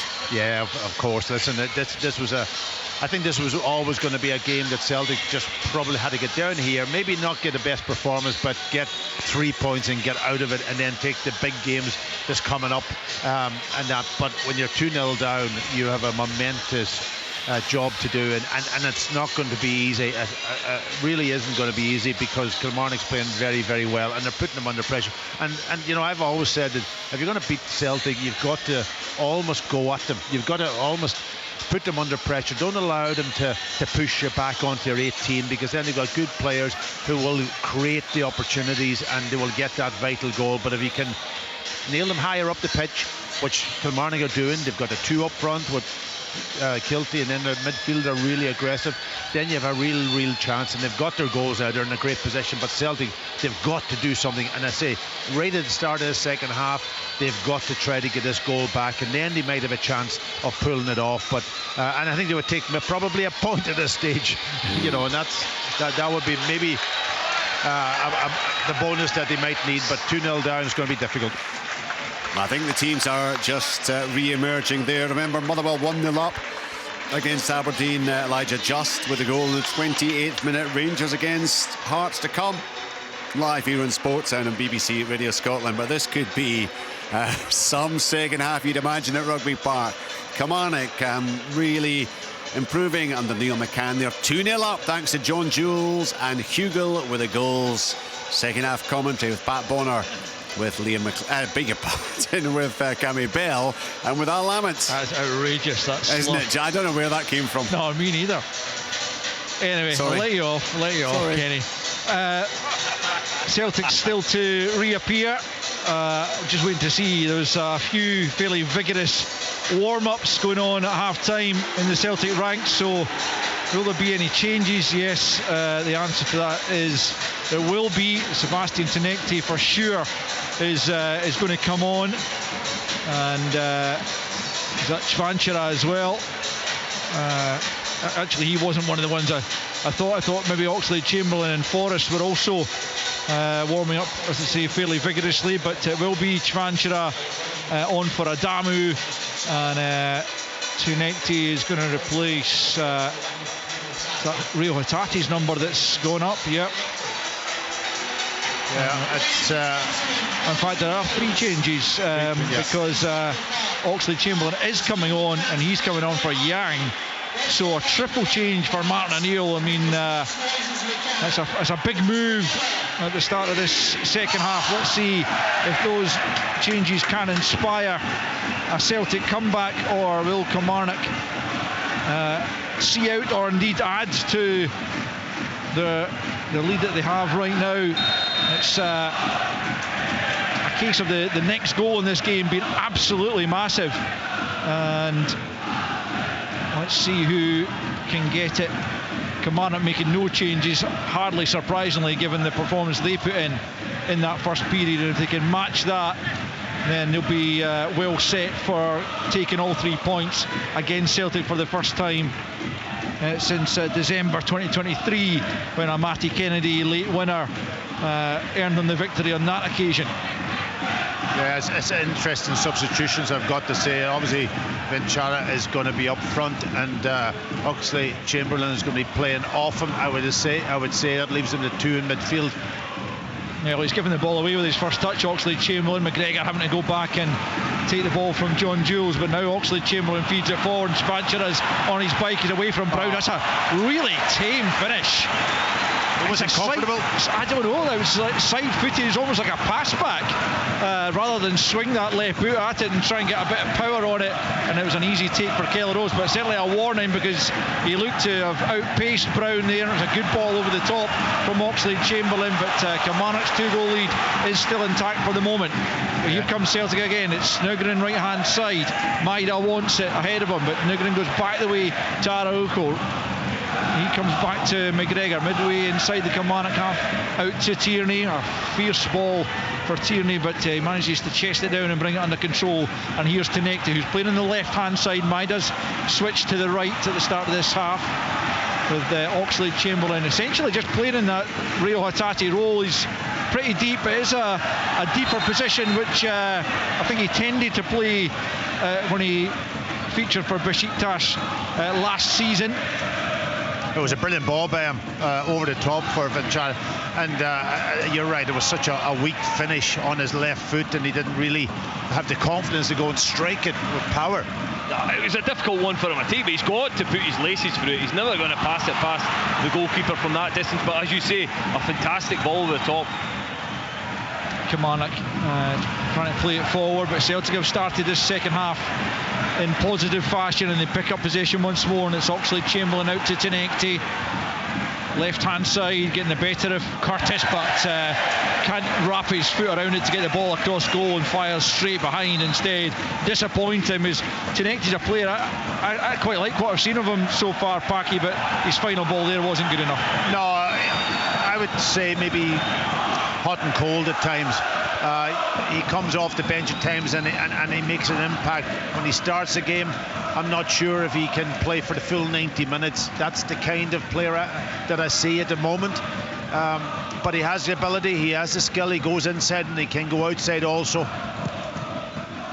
Goal kick taken by Kelly Ross. 3 minutes played in this second half. 2-0 Kilmarnock lead. Motherwell 1 up against Aberdeen as Celtic pick up possession. Oh, that's a pretty reckless looking challenge. It went in on Maida. He didn't actually catch him there, but the free kick has been given. It was Brad Lyons. It looked to just be trying to take him out in a kind of cynical fashion to break up play. Didn't quite get him, but the referee nonetheless has given the free kick, probably rightly so, and Brad Lyons probably fortunate in a sense that he didn't connect with Maida, because it was a little bit reckless, as I say. Celtic have taken the free kick but haven't made anything of it, and Hoogland though has just knocked the ball out of play. Important, Cammy, for Kilmarnock that they don't get into this pattern of just sitting off the game, but they've one possession and they come up towards the edge of the penalty area here, and the shot's taken and Schmeichel knocks it away, and it's behind for a corner.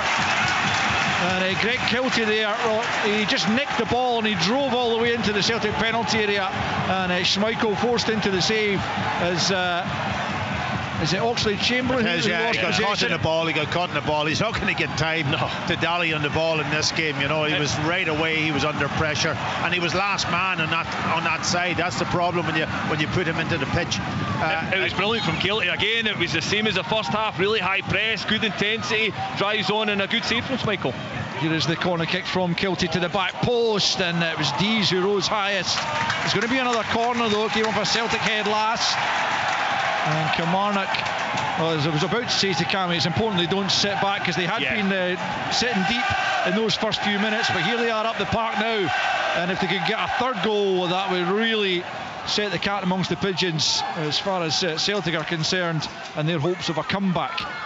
And as Dom Thompson now over this corner kick on the right hand side, the left-footed defender about to play this into the penalty area, and it comes glanced towards the near post, flashed it towards the far post in the end by John Jules, just couldn't quite get the accuracy required, but the run to the near post, almost a kind of mirror image of Scales' effort in the first half, didn't miss the far post by much. Yeah, it was a brilliant ball in, really good flight from Thompson. Again, he flicks it on, John Jules just maybe gets a little bit too much height in it, but really good effort. Here comes Celtic. McGregor looking for Chvanchara, in steps Dees. Maida though picks up, finds McGregor once more, he tries to play the 1-2, Maida has it again, leaves it for Nugren, right hand side, midway inside the Kilmarnock half, still 2-0 Killie, 5 minutes of the second half played. Tierney out to Tenekte up against Schoening Larsen. Here comes in on his right foot, leaves it now for Tierney, he's inside the box, left hand side. Schoening Larsen closes him down really well and spins away and pokes it out for a throw in on this near side to Celtic. We'll get towards to Fir Park just shortly. There's hardly time to take a breath in this game, far less cross to another stadium for an update. We'll certainly do so as soon as we can, as Trusty has it and plays it forward to Oxlade-Chamberlain, out to the left hand side to Tierney, and now Tenekte, another opportunity to run at Schoening Larsen, who's done well so far in the game. And doubling up there is Finlay Curtis. He and Schoening Larsen winning possession back. Played forward to John Jules. He can't gather. Trusty has it on the halfway line. Neil McCann trying to urge his players forward, which they're doing right now, as Araujo goes back to Schmeichel. Schmeichel out to Liam Scales. Back to Schmeichel. Martin Down, if you can be very quick at Fir Park, let's cross to you. Still Motherwell 1, Aberdeen 0. It should be more for Motherwell though. One of the misses of the season, Ibrahim Said from 6 yards, he somehow put it wide. Motherwell 1, Aberdeen 0. Thanks Martin. 7 minutes played in this second period. It's Killie 2, Celtic 0. Both goals coming in the first half through John Jules and Hoogland, the front two for Kilmarnock. Celtic started this second half well, having made 3 changes at the interval, but yet to test Kellerus, as Tierney though plays it into Chvanchara on the edge of the box, out to the left hand side for Tenekte, again up against Schoening Larsen, looking to show him outside, but he comes in, Kellerus does enough to push it away, comes back there to Oxlade-Chamberlain, he claims for the corner, the referee doesn't agree, he points for the goal kick, but Tenekte got a hold of that again, it's just too straight at the keeper. Yeah, he goes to go left and then cuts in on his right, but hits it. It's a very tight angle. You've got to do what maybe John Jules did and bend it round the goalkeeper. He goes with power and hits it straight at Roos, who's in, who Ollie just palm it away, but he was never going to beat him with that power from that angle. No, I don't think so. I think, as you say, the John Jules one whipping it into that far corner, but listen, the intensity's been there from Celtic. Again, Kilmarnock just need to get a foothold in this second half. We've not had a lot of possession so far.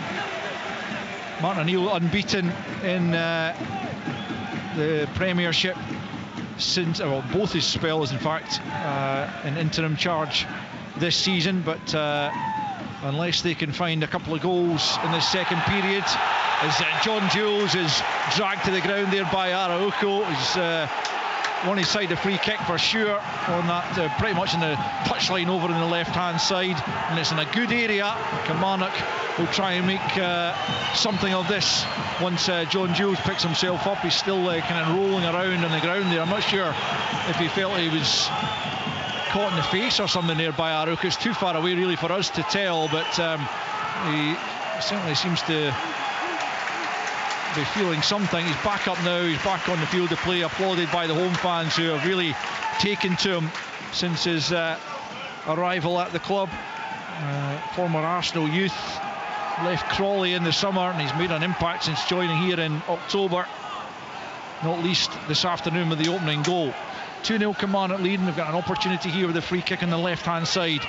Thompson and Kiltie over it. It's right on the touchline, about 25 yards maybe from the corner flag. It's Thompson who whips it. It's a good ball, but Schmeichel is able to take that under no real pressure on the edge of his 6 yard box, and then launches it forward, looking for Tenecti to go and chase that, but across comes Shuring Larson, who's been impressive.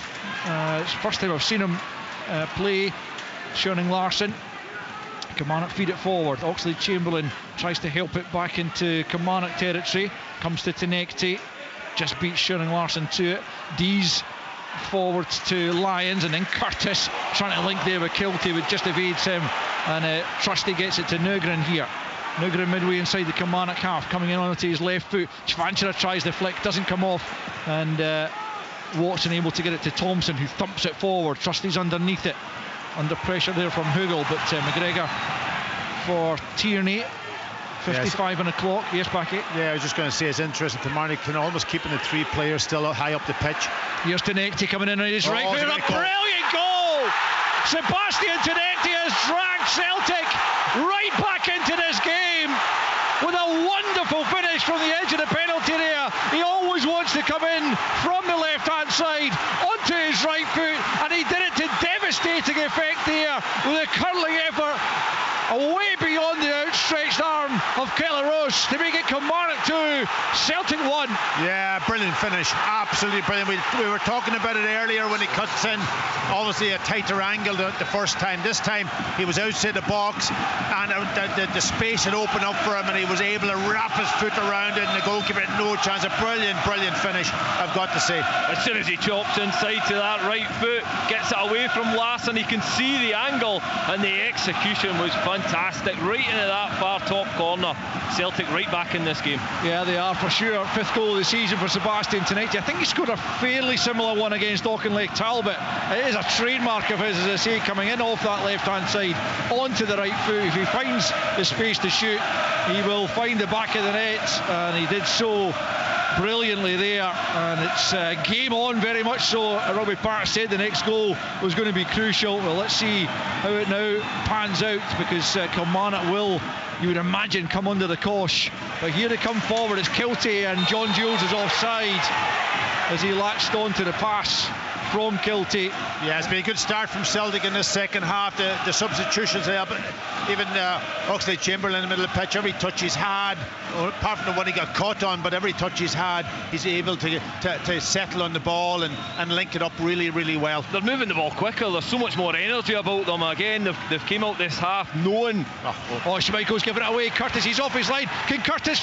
Oh, he can't chip him. Schmeichel gets back to recover, and that was a big chance. And Schmeichel, well, we know that he's been caught in no man's land already this season for his country. Not too far from here, but Finlay Curtis couldn't do a Kenny McLean and find the back of the net. But Kasper Schmeichel's distribution at times, Packy, I know you mentioned it already, has left something to be desired. Yeah, I don't know what he tries, things he probably shouldn't do. Like, he is a good passer of the ball, he's got the tools, but he tries things. It's almost like I don't know. Something you try in training. Yeah, absolutely, and you've got to be so careful. Here's Tenecti, left-hand side, back to Oxlade-Chamberlain. Clips it out to Araujo, 1-0 half-time for Motherwell at Fir Park. Araujo trying to escape Thompson, comes back to Oxlade-Chamberlain, looking to match his exploits of the other night by getting on the score sheet once more.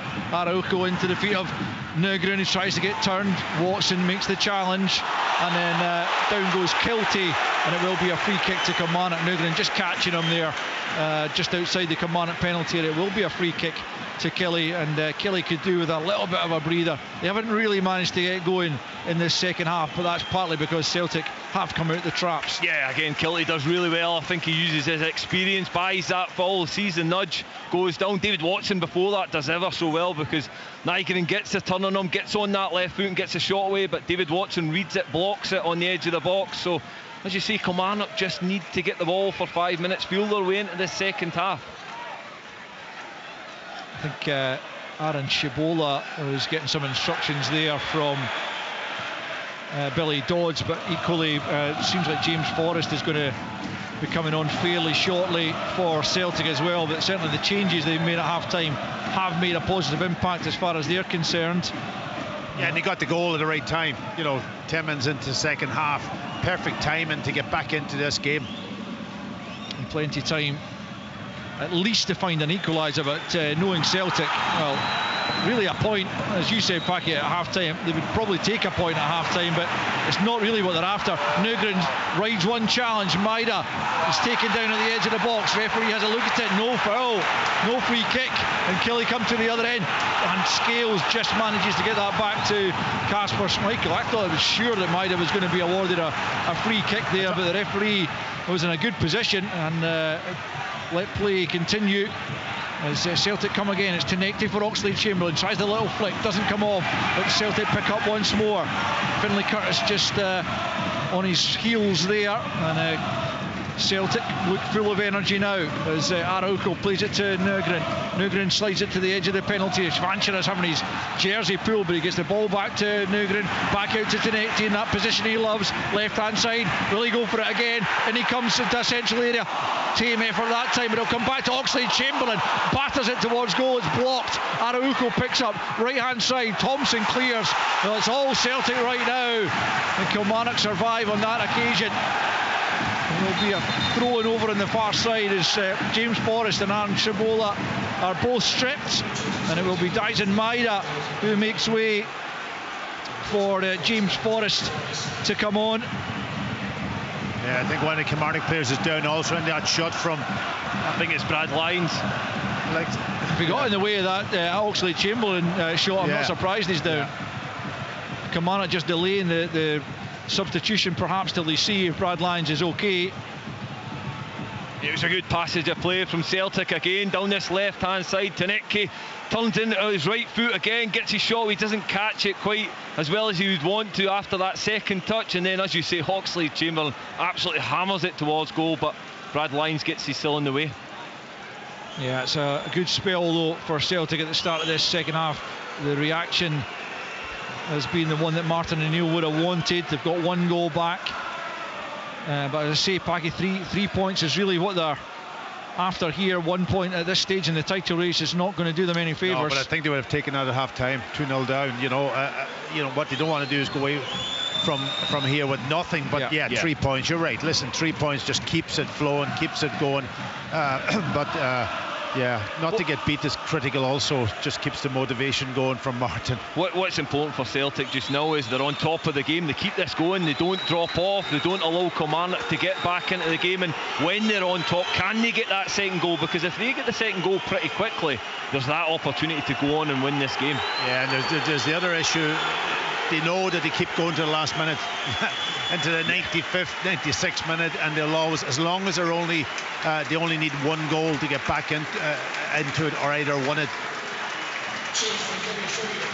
Here comes the change, and it's Finlay Curtis who is going to make way as Aaron Shibola comes on in his fourth spell now at Kilmarnock. And Finlay Curtis, who certainly was excellent in the first half, but maybe just need a little bit more strength and grit in the middle of the park now, and Shibola should provide that. So play will restart with a Celtic throw-in over on the far side. We're at the 63-minute mark. Kilmarnock 2, Celtic 1, as Schwanchera is backing into D's there. Cross comes Thompson to help out. He's run the ball out of play. It'll be another Celtic throw-in down near the corner flag as Celtic come forward down the right-hand side. Celtic looking to Callum McGregor's telling Liam Scales to just stay back. He was going to venture forward there, but captain having his say. Kilmarnock haven't got it clear. Nugren scores! A real mess at the back for Kilmarnock. Everyone leaving it to each other, and Nugren wasn't about to do the same as he sweeps home his 16th goal of the season. And from 2 goals down, Celtic are level. It's Kilmarnock 2, Celtic 2. Well. I was actually saying they're taking a long throw, and none of the centre halves went up, and it was just Steven Charlton was in there, and they couldn't deal with the long throw, Kilmarnock, and it just bobbled around, and Negrin getting in again into that position where he can score a goal. It's incredible how he gets into that. It obviously fell to him and he couldn't miss it really. Yeah, again, it was just that long throw into the box. It caused absolute chaos.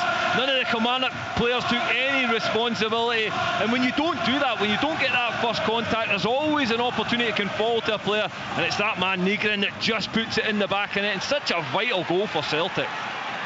13 Premiership goals for Benjamin Nygren. He hasn't had his best game by any stretch of the imagination, but as Paki says, he has this ability to pop up in the right positions. Here come Kilmarnock trying to get into the game again in the second half, because they've really fallen off it, and it's difficult when the momentum has shifted as much as it has to change that once more. But Kilmarnock have got to try and do that now. 2 apiece after 65 minutes, plenty time for either side to find a winning goal, as Kilmarnock win a free kick, central position, midway inside the Celtic half. An opportunity here. It's just been an incredible turnaround from Celtic in this second half. The intensity they've came out with, and I love to have heard Martin O'Neill's team talk. He's obviously made big changes at half-time, which have absolutely helped Celtic, but I think the energy they've played with, being on the front foot, trying to play forward, and yeah, they're right back in this game. Kilmarnock looking to get their noses back in front potentially here though, from the free kick. Thompson and Kiltie against a very central area. Difficult. They're going to change the angle though. Dees then clips it into the back post. It's not cleared by the Celtic defence. Scales tries to get it clear. Shibola heads towards goal, and Schmeichel just sees it narrowly wide. And it remains after 66 minutes. Kilmarnock 2, Celtic 2. Yeah, a little free kick off the training ground. Billy Dawes, I'm sure, was involved in that. He likes a set piece or two. McGregor picks up the loose ball. Nygren closed down quickly though. He's been fouled in the referee's view, and Celtic get a free kick. A yellow card for David Watson, for I think probably for his complaints more than anything else. They get away with one there again, Alex. Scales, who tries to play a chip ball in over the top to the right backs, cut by Kilmarnock. Listen, Celtic need to play in Kilmarnock's half. If they're wanting to take the game to them, they don't want to take any chances. They should have learned from the first half that they were pinned back a number of times. If they play in the Kilmarnock half, they can hurt them there. And they have in this early stages of the second half played almost entirely in Kilmarnock's half, and they've got the big guy up front now, and they know that they can play it into him and then pick up the second phase. Oxlade-Chamberlain out to the right hand side, midway point almost in the second half. Celtic have scored 2 second half goals to recover the deficit that they were suffering at half time. 2 apiece it stands then. Point not a great deal of good to either side really in the positions they find themselves in. Yeah, I'm just wondering whether Kilmarnock would maybe change it slightly now to get a bit more of a grip in midfield, you know, they've got the 3 in midfield and they slide across. I think Chamberlain now has sussed it. He's the one that's able to switch to play a little bit more when he gets on the ball. Yeah, Celtic have definitely done that. They've identified that, listen, Kilmarnock have only got 3. They're overloading the side of the ball and they're moving it to the other side, and that's caused Kilmarnock so many problems. Schwancher, I thought he was fouled, but Kilmarnock allowed to progress up the field. We're going to get a throw in over on the left-hand side, halfway line. They just need to regain their composure, Kilmarnock, because they were so good in the first half, but it's difficult to live with Celtic when they really step it up as they have done in this second half. Dom Thompson stealing a few yards down that left-hand side. Trusty towers over Hoogland and heads it out of play once more. Kilmarnock go back the way this time with the throw-in. Dees all the way back to Kelly Ross at the edge of his area, but the second goal they conceded, Cammy, was a little bit like what you've been talking about, some of the poor defending that has plagued Kilmarnock throughout the season. Yeah, I think when you look at the second goal, it's just a lack of responsibility. The first contact in a long throw-in is always so important. It's never easy to do it, but again, when it doesn't make that first contact, somebody takes responsibility just to get in there and clear the ball. They all kind of looked at each other, and Celtic took full advantage. Schwancher a book there, I think, again, probably for dissent more than anything else, as Kilmarnock get this free kick. This time it's further over towards the left-hand side, a better angle to put the ball into the box. Still well outside of the penalty area, but will almost certainly come into the box here. as Kiltie and Thompson again plot. It's Thompson who clips it. It's a good ball. John Jules trying to get there, and it was Tierney who went back there to knock it behind in the end. John Jules just couldn't adjust his feet to get up and meet that with his head, and Tierney forced to turn it behind. And it will be a Kilmarnock corner on this right-hand side. It was a brilliant ball in from Thompson. He's had a number of really good balls in today, and as you say, John Jules just can't sort his feet out. He's almost fallen when he makes contact with it, and Celtic managed to clear. Thompson will come across to the right here and deliver a corner. Kilmarnock got a number of bodies inside the 6-yard box here as Thompson curls it into the back post. Out comes Trusty to head out of the penalty area. Shibola picks up left-hand side. Watson wants it and gets it on that left-hand side, rolls it back the way to Schoening Larsson. He plays it out to this right-hand side to Greg Kiltie. Forward now for John Jules, closely watched by Kieran Tierney, about 10 yards from the byline. And plays it off Kieran Tierney very wisely, and it will be a corner kick once more for Kilmarnock. Yeah, clever. That's all he has to do. Good centre forward play. Just get his body between the player and the ball and just drag it into an area and wanting the side of corner. And they are a threat in there. And you can see almost about 10, 11 players all inside the 6-yard box, crowding that area, and it's going to be bent right in on top of Schmeichel. Dom Thompson once more over it on this right-hand side. 20 minutes to play, 2 apiece, as Thompson curls it in towards the back post again. It's Trusty, and the referee's seen an infringement in there, and it will be a Celtic free kick inside their own penalty area. It has been a decent response in the last few minutes from Kilmarnock after the adversity of losing the 2 goals, Cammy. Yeah, they've come back into it. They're playing in Celtic's half again, so they can take comfort from that. But listen, again, it was good defending from Trusty there, taking responsibility, coming out and heading it, although they got the free kick. He's lost it there over on that right-hand side, and now he's had to concede a corner kick because Hugo had robbed him and then played it off him. And that's not such good play. I don't understand why they're playing out from the back. I don't understand it. You're right, Cammy. And listen, we've played in that position too, and listen, it was a different game then. But the space is all high up the pitch. Yep. Just play it up there and get after it. Kiltie with the corner kick left-hand side. The near post balls, McGregor gets his head to it and into the back post. And I think it was John Jules again who rose and probably should be doing better. Actually, it's Robbie Dees who found himself at the back post. And McGregor's flick on almost worked to Kilmarnock's benefit. But Robbie Dees heading over the crossbar when, he really should have been hitting the target. 72 in, Kilmarnock 2, Celtic 2. Yeah, and now, it's really strange, really.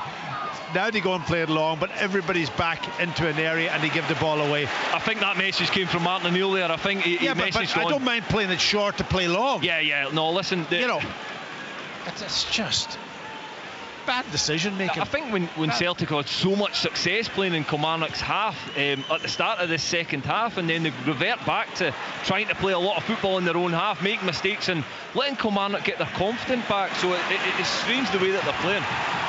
Alex Oxlade-Chamberlain trying to make some headway. He's furious. He thought he was being blocked off there. Referee disagrees though, and Shibola plays it forward, and it's a little link up there between Watson and John Jules, but it's broken down. Arauco drives forward. Kilmarnock wanted a free kick for handball. I think it didn't come, but Arauco eventually stopped in his tracks, and Kilmarnock now, that's a misjudgment from Trusty. John Jules picks up, drives towards goal. Trusty's trying to get back at him. John Jules taken down by Callum McGregor, and that will be a free kick right at the edge of the box. I think he's got the ball. Well, possibly he did. Callum McGregor booked for the challenge. John Jules just cut across him, and Callum McGregor made the challenge. I also thought he looked to get something on the ball packing. Maybe the referee decided he came through the man to take it. I'm not sure, but certainly the free kick. I don't gone Kilmarnock's way. Sorry, I disagree. I think he came down round the side of him and he got a good toe to the ball, and then the bodies come together, and then of course John Jules goes over. But it was a mistake initially from Trusty. Yeah, it bounces over him. He's just going to attack the ball and head it back up into the other half. And this is a really good opportunity for Kilmarnock again, in a good position that they can get a shot on target to test Kasper Schmeichel. Yeah, about I would say 27 yards from goal here, judging by where the wall has been lined up, maybe a yard inside the box. So it's Dom Thompson and John Jules, who are over it, probably favours the right foot of Tyrese John Jules, who we know is in a fabulous vein of form. He looks like he's going to take it on, and he does! Off the crossbar, what an effort that was! Schmeichel was beaten. Still, it's not clear. Comes back to John Jules, and this time it's well off target from the striker. But it's so unfortunate not to have a second goal in this game. Kilmarnock so close to a third, but it remains with just over a quarter of an hour left. Kilmarnock 2, Celtic 2. What a hit that was, up and over the wall with real pace. Absolutely rattled that crossbar, and so unfortunate for John Jules to put Kilmarnock back ahead. Celtic have it. You would expect them to create a couple of opportunities in the closing quarter of an hour to get the winner that they'd so desire. It's Forrest, who hasn't really been involved since coming on. Back to Araujo, now back with McGregor. Maybe a little bit of justice done there if that free kick had been wrongly awarded, as we suspect, but John Jules was keen to take advantage of it and almost did so. Good play from Tinekti once more. Now he invites Araujo forward, out to the right to James Forrest. Into the penalty area he comes, onto the left foot. If he can get the shot away, he can, but it's one that trickles behind, and no test there for Kelleros. And Celtic certainly came out at the start of the second half, all guns blazing, got their 2 goals back, but since then they, a little bit like they did at home to Livingston on Wednesday, they were excellent in the first 15-20 minutes, got the goal in front, and then just seemed to come off it, and they allow the opposition team to come back into it. But it all comes from them trying to build up from the back at times when they shouldn't be doing it. Scales wins the header. Sarachi's going to come on, I think, for Celtic, presumably for Tierney, you would imagine. 2-2 in the closing quarter of an hour at Rugby Park. It's been a pulsating game, to say the least. Kilmarnock 2 up at half-time. Celtic getting 2 early-ish goals back at the start of this second half. Kilmarnock playing it around at the back for the moment. Now it's Dees just outside his penalty. Now he goes long. It'll be chased by Hoogland. Scales intercept, but gives it straight to John Jules. John Jules looks up, plays it out to the right-hand side for Lyons. Lyons has got Schoening Larsson ahead of him. Back infield it goes to Shibola. Midway inside the Celtic half. Back out to the right for Schoening Larsson. A bit of space here. Curls it into the box. Scales, I think, got the touch to send it out towards Forrest. Forrest just outside his own area, tries to step away from Thompson, almost runs into trouble, but breaks for McGregor. McGregor will try and bring it forward here. He's away from Lyons, crossing the halfway line now and finding Tinekti on the left hand side, up against Schoening Larsson here. Schoening Larsson wants him to go on the outside. He does this time. Comes off Schoening Larsson, behind for a corner. Yeah, they've got to feed Tinekti as much as they can. He's been out of the game now for the last probably maybe 10 minutes because Celtic haven't had the possession in the right areas of the pitch. But when you give it to him, he's a real threat. It is Tierney who's making way here for Marcelo Sarachi to come on, the man who scored the opening goal against Livy the other night. And on for the final, 12 minutes plus stoppage time as Celtic look for a winner. Killie going to make a couple of changes, 3 changes actually here now. Liam Polworth is one of them, Bruce Anderson is another, and Jack Thompson also going to come on.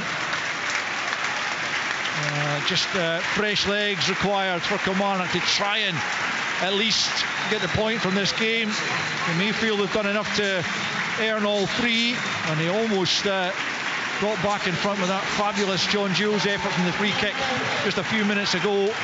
Let's see who's coming off. It's Kiltie and Hoogland, who got his first Kilmarnock goal and his first Kilmarnock start.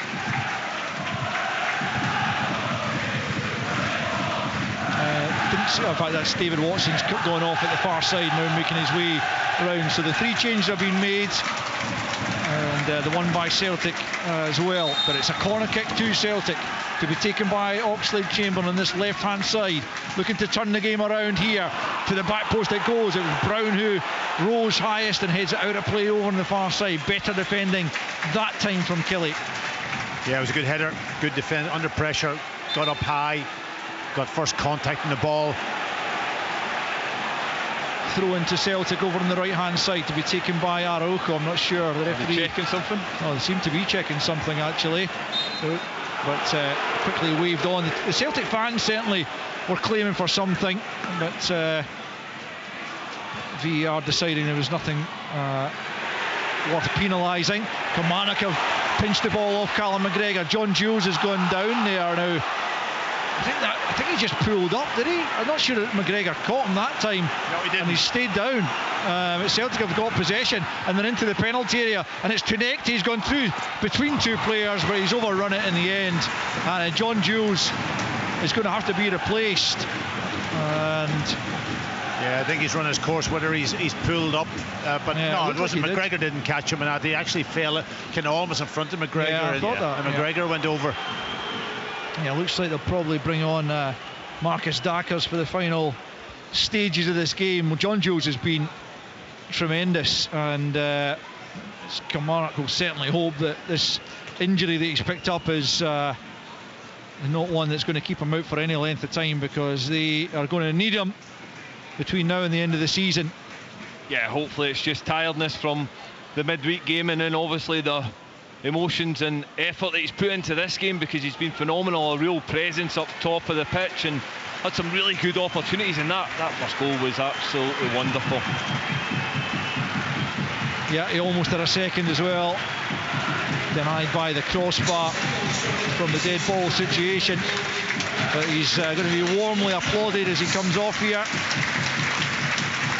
So it's an all-new strike partnership for the closing 10 minutes of Bruce Anderson and Marcus Dackers. And it's still really anyone's game here at Rugby Park, 2 apiece. Remember, it's Motherwell 1, Aberdeen 0. Eli Just has given Motherwell the advantage into the second half there now, as well as John Jules is applauded off, and rightly so. And on comes Marcus Dackers to try and, well, potentially be the match winner. John Jules given a hug by Neil McCann and then told to get himself down the tunnel into the changing rooms and potentially a bit of treatment if required. So just about 8 minutes plus stoppage time remaining. It's Kilmarnock 2, Celtic 2 in a fabulous game. Is there to be a winner? Kilmarnock coming forward down the left hand side. They've got a throw in down near the corner flag over on the far side. There'll be a potential long throw here from Dom Thompson, who's been excellent as well since coming back. Yeah, he's got the old towel over there too, drying the ball off. Missed the Samaritan game through suspension after that extremely early red card at Ibrox. Thompson then with the long throw in into the penalty area.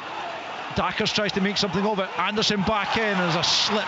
Actually, it's Polworth who headed it back in, and Anderson slipped, and Schmeichel was able to gather, and he sends it out towards Tunekti on this left hand side. Tunekti, a big switch of play. Good ball for Araujo. Araujo forward for Hoogland, the man who got the equaliser, and now Celtic in search of a winner. Out to the right it goes to Forrest. Forrest up against Thompson. He takes him on the outside, stands up to the back post. There's Tunekti with the header a couple of yards wide. He rose well above Shuring Larson and behind for a goal kick. Let's cross to Fir Park. An update from Martin Dowden. Yeah, 9 minutes into the second half, still Motherwell 1, Aberdeen 0. Elijah Just's first half strike still the difference. Big chance for Aberdeen though in the last few minutes. Liam Morrison, a free header at the back post, somehow missed the target altogether. Motherwell 1, Aberdeen 0. Thanks, Martin. We'll keep you up to date with any other goals that go in over there between now and the end of the match here at Rugby Park. Just about 6.5 left plus stoppage time. You wouldn't rule a late winner for Celtic out once again, as they have provided in the last, well, certainly against Livingston. They get the late equaliser to take the Scottish Cup tie against Dundee into extra time. Here's Sirachi left hand side into the box. Brown gets the header clear. Tunekti looking to keep it alive. Shibola's there, does well down the right hand side. Dackers lays it back to Shibola, plays it forward for Anderson. Anderson holds it up under pressure from Scales, sees it out of play. Throwing goes Kilmarnock's way. Martin O'Neill's apoplectic, felt it was a Celtic throw in, but it does go Kilmarnock's way on the halfway line, right hand side. I'm not sure, it'd probably be a little unjust if either of these sides left Rugby Park with nothing this afternoon, but justice in football don't always go hand in hand, as Thompson picks up left-hand side. Dom Thompson, that is. We've now got another one on the field in the shape of Jack Thompson as Shabola feeds it forward. McGregor's there though to help it away from danger. Oxlade-Chamberlain, a good ball out to the right-hand side to Forrest on the halfway line. Just over 5 to play. Forrest away from Thompson, drives up to the edge of the penalty area, slips it inside here. Chance potentially for Oxlade-Chamberlain, slashes at it, comes off. Shuring Larson breaks back to Forrest in the edge of the box. McGregor now, can he get the shot off? He can, but it trundles well wide of target, and Callum McGregor claiming it took a touch, but it just seemed to bounce a couple of times as he didn't get the connection he was looking for. It's still, with 5 minutes to play, Kilmarnock 2, Celtic 2. No, he didn't quite catch it. I think Oxlade-Chamberlain had a really good chance. I think he struck it, didn't it? And again, it bounces off one of the Kilmarnock players. But no, McGregor didn't quite catch that one. Kilmarnock have it just at the edge of their own penalty area. It's Ethan Brown for Shuring Larson. Clips that one forward, looking for Dackers to go and challenge Scales. Breaks back to Shabola on the halfway line. Shabola right hand side now. McGregor's with him. Nice little flick, but Lyons was maybe just a little lethargic there. It's been a tough game and he was on his heels, and Celtic have it back in the edge of their own box. It's Schmeichel out to the right hand side to Araujo. Is there to be further drama in this contest, which has provided plenty over the course of the 86 minutes so far? 2 apiece it stands. Sirachi has it just inside his own half. Tinekte, who really sparked Celtic into life with that terrific goal to make it 2-1. Here's Araujo now, out to the right hand side for Nugren, who got the equaliser. Into McGregor, he was on the stretch and he couldn't keep it, and now Polworth feeds it forward for Dackers. It's a foot race here with Liam Scales. Dackers looking to hold it up. Scales still tightly with him, tries to make the challenge. Scales has done well, he's taken it off him and emerges with possession. Good play from the Irishman, and Celtic will come again here. 3.5 left of the 90. Tinekte coming forward, infield he comes, still on the halfway line.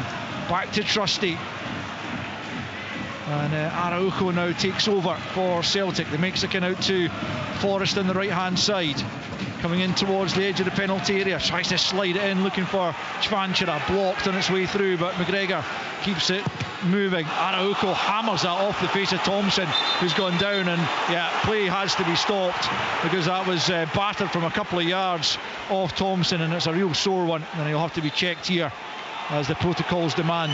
Yeah, and we could hear it up here actually. It was a cross-come shot, I think. And just smacked him in the face. He's had a tough time since Forrest comes on. Actually, Forrest has done well out that right hand side. Very well. He's had that direct run just 2 or 3 minutes ago that created the opportunity. The Oxlade-Chamberlain gets a shot away that's deflected. So I think Forrest have a positive impact. Celtic, if they're wanting to get these 3 points, what they're desperate for, they need to keep playing forward on that front foot and get the wingers on the ball. They've started to move the ball side to side, which is stretching Kilmarnock. Kilmarnock, I think if they were going to replace Thompson here, it would have to be the use of a concussion sub, because they have used their 5 regulation, and we'll wait and see if Thompson can recover. Celtic fans making a racket now as they try and urge their team on for the 3 points they really need at the top of the table. It would take them level the way things stand with Rangers, albeit Rangers would have the game later on in hand. In fact, that's not true. Rangers, because Celtic have got the game in hand currently on Rangers. So Celtic nonetheless, in terms of trying to cut the gap on the leaders' hearts, that's the main thing for them at the moment.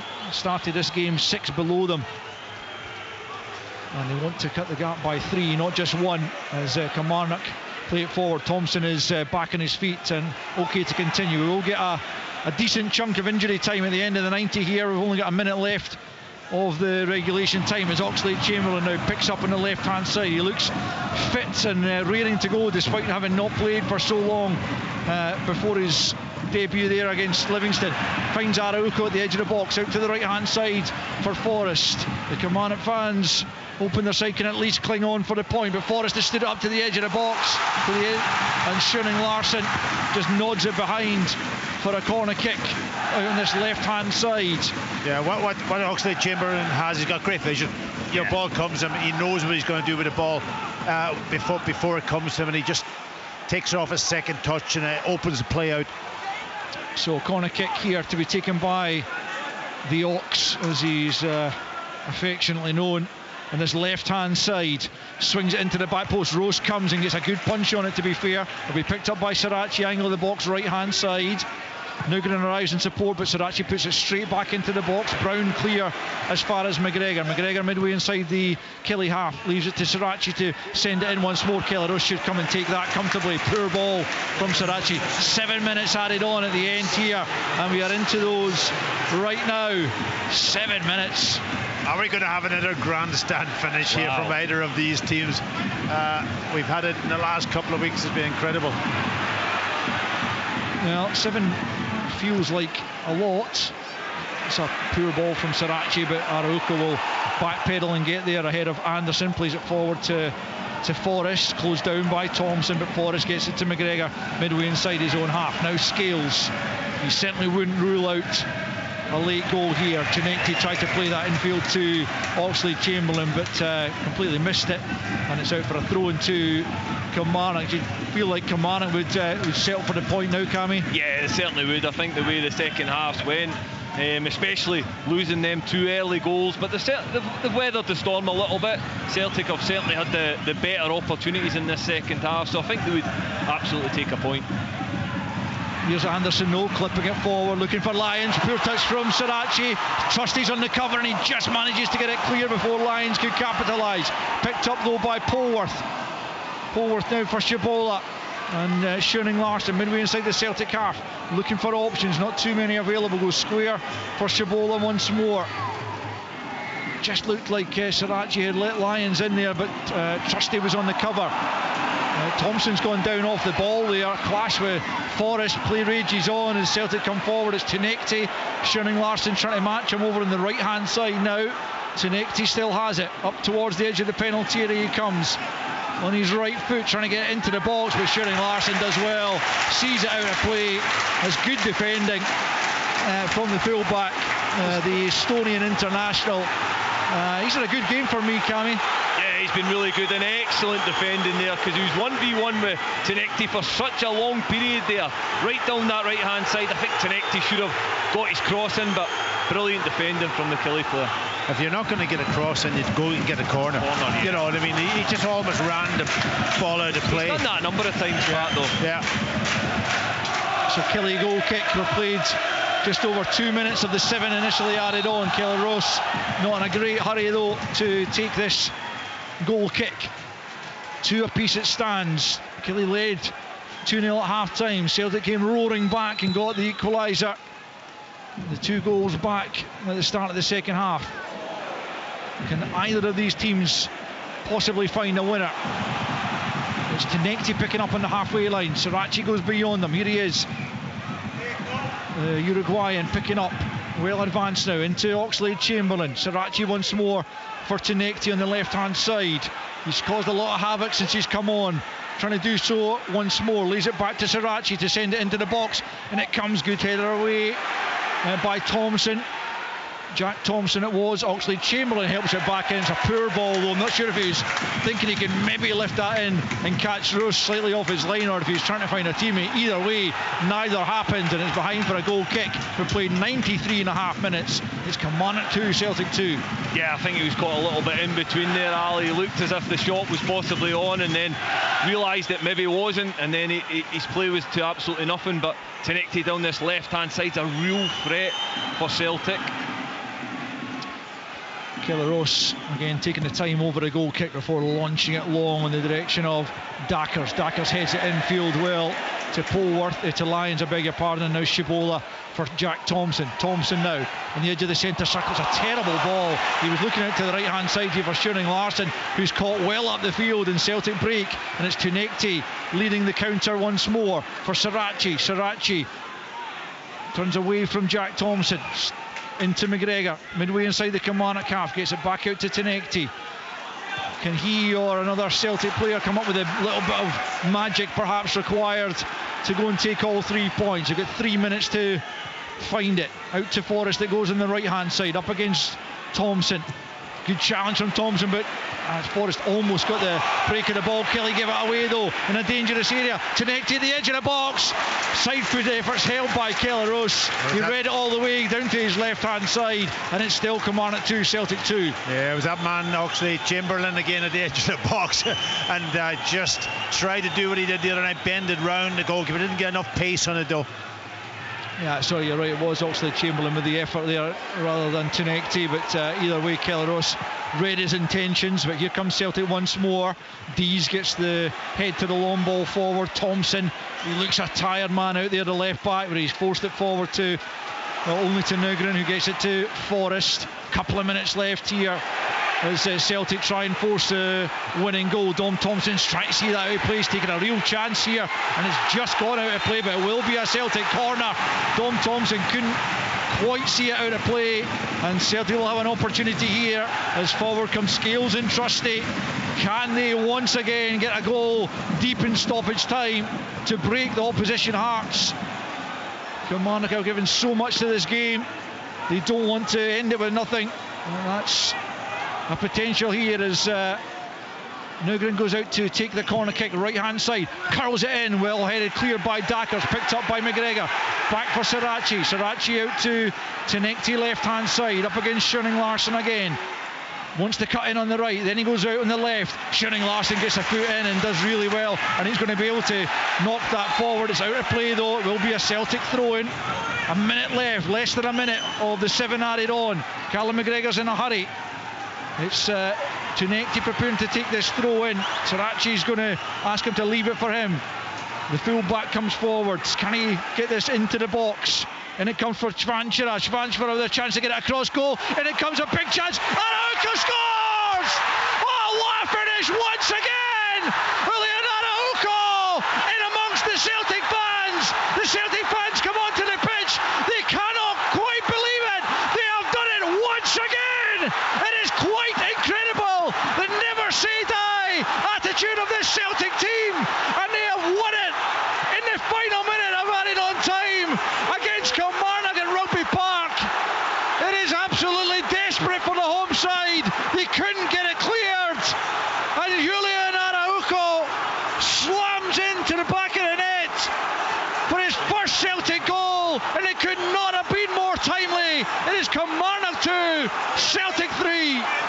Well, incredible. It was a good throw into Vincent. He turned brilliantly to cut that ball back all the way to the back post, and there was Araujo coming in and buries it in the back of the net. What an end. It's incredible. Listen, we've seen it 2 weeks in a row. This is the third week now, and it's quite incredible. Incredible scenes here at Rugby Park. Again, as you see, that first touch, he touches it with the outside of his right foot, whips it across the goal, and there's Araujo at the back post, who absolutely hammers it into the top corner, and the Celtic fans spill onto the park. It's heartbreaking for Kilmarnock, but that could be absolutely massive in the context of the title race, as Julian Araujo gets his first goal in Celtic colours, and surely now there's not time for Kilmarnock to snatch a leveller. Oxley Chamberlain hammers it forward.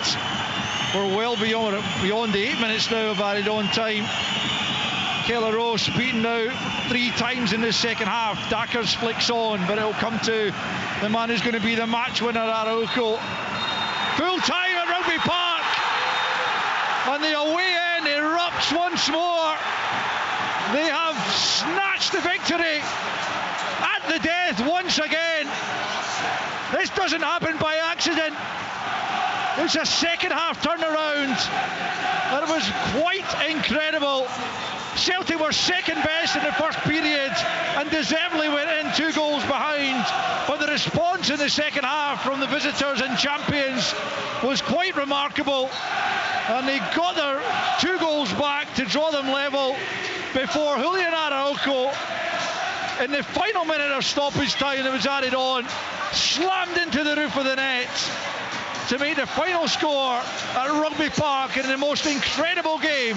Kilmarnock 2, Celtic 3. The Scottish Premiership. Live on Sports Sound. Scottish football lives here. On BBC Radio Scotland.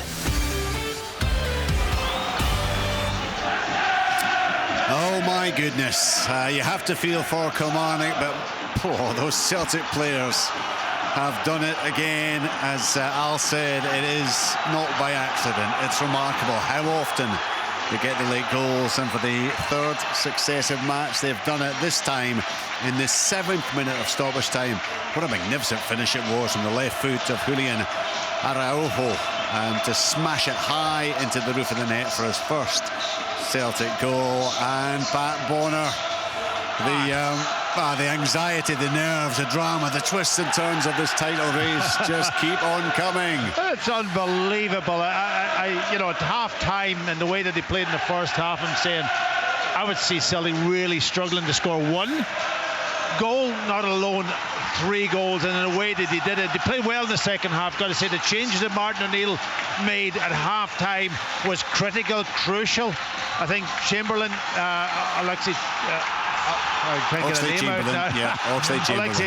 Chamberlain, I thought he was very calm in the middle of the pitch. Every time he got a ball, he was able to open that play out, and Celtic almost dominated for most of that second half. There was a small period where he kind of dropped it again, but then he picked it up right at the end again. And listen, it just keeps going. They know now that this game is not 90 minutes, it's 96, 97 minutes, and they will keep going till the final whistle. And that's the making of a championship team. We did it in 88, 87, 88, and we won games 1-0.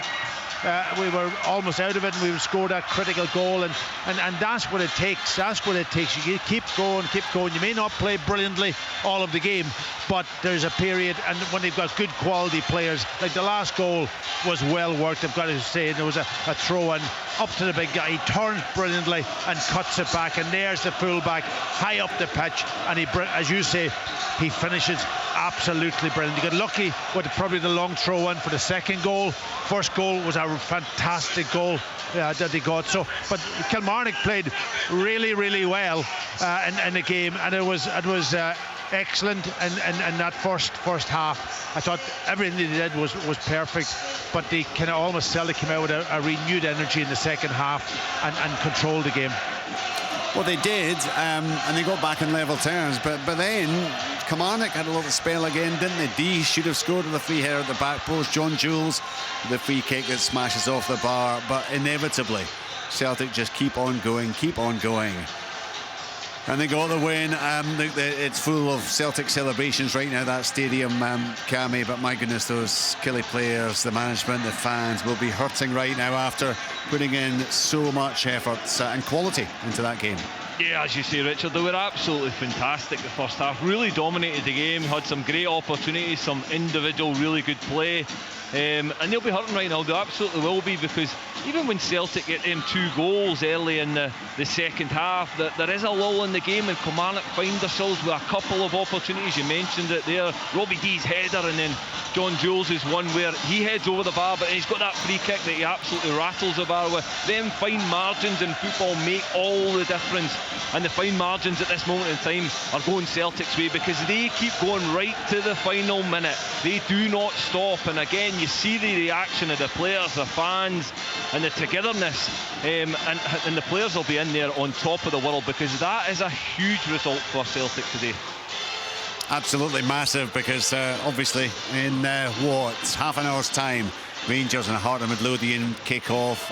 They would have certainly been losing ground on one or both of those teams, depending on the result, had they lost that game. But of course they've come back, they've got back on level terms. 2 goals in the space of 8 minutes, and then won it in such dramatic fashion at the end. From Killie's point of view, Cammy, it's important, isn't it, that they take all the positives, and there were so many out of this. They don't let the fact that they've conceded late on to lose don't dwell on that with these big away games to come.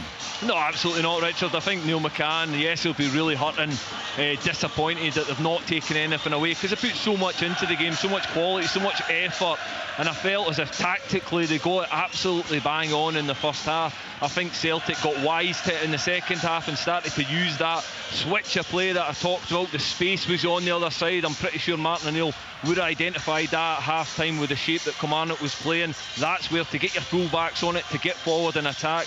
But listen, Kilmarnock, yes, they'll be hurting, but they've got to take a lot from that first half. They were excellent. Periods in the second half, when you go down, you lose 2 goals, it's really disappointing. They picked themselves back up, so they've got to take heart from that as well. And I'm sure Neil will be hurting at this moment in time, but when he looks back at the game, there'll be loads of positives to take as well. We're into the final 15 minutes at Fir Park, where it's still Motherwell 1, Aberdeen 0. That first half goal from Elijah Just, his 5th of the season. Let's go quickly to Martin Dowden and find out what's been happening in the last little while. Yeah, what's been happening, Richard, is Aberdeen are really pushing here for a leveller. It's still Motherwell 1, Aberdeen 0, as you said there. Liam Morrison had a great chance with a diving header, somehow put it off target. Toyosi Olusanya then guided a volley off the post with the goal gaping. Then a mix-up almost let Aberdeen in from a yard out, but they scrambled that clear. That said, substitute for Motherwell, Reagan Charles Cook, had one that just ran right across the goal line, but it might have just crept over for a second. But much improved from Aberdeen. Motherwell holding firm. Motherwell 1, Aberdeen 0. OK, that Just goal still separating the sides. Let's go to Ibrox next then. We're heading towards live commentary. Rangers against Heart Midlothian. Commentary will come from Liam McLeod, who's got the team news. Hello, Richard.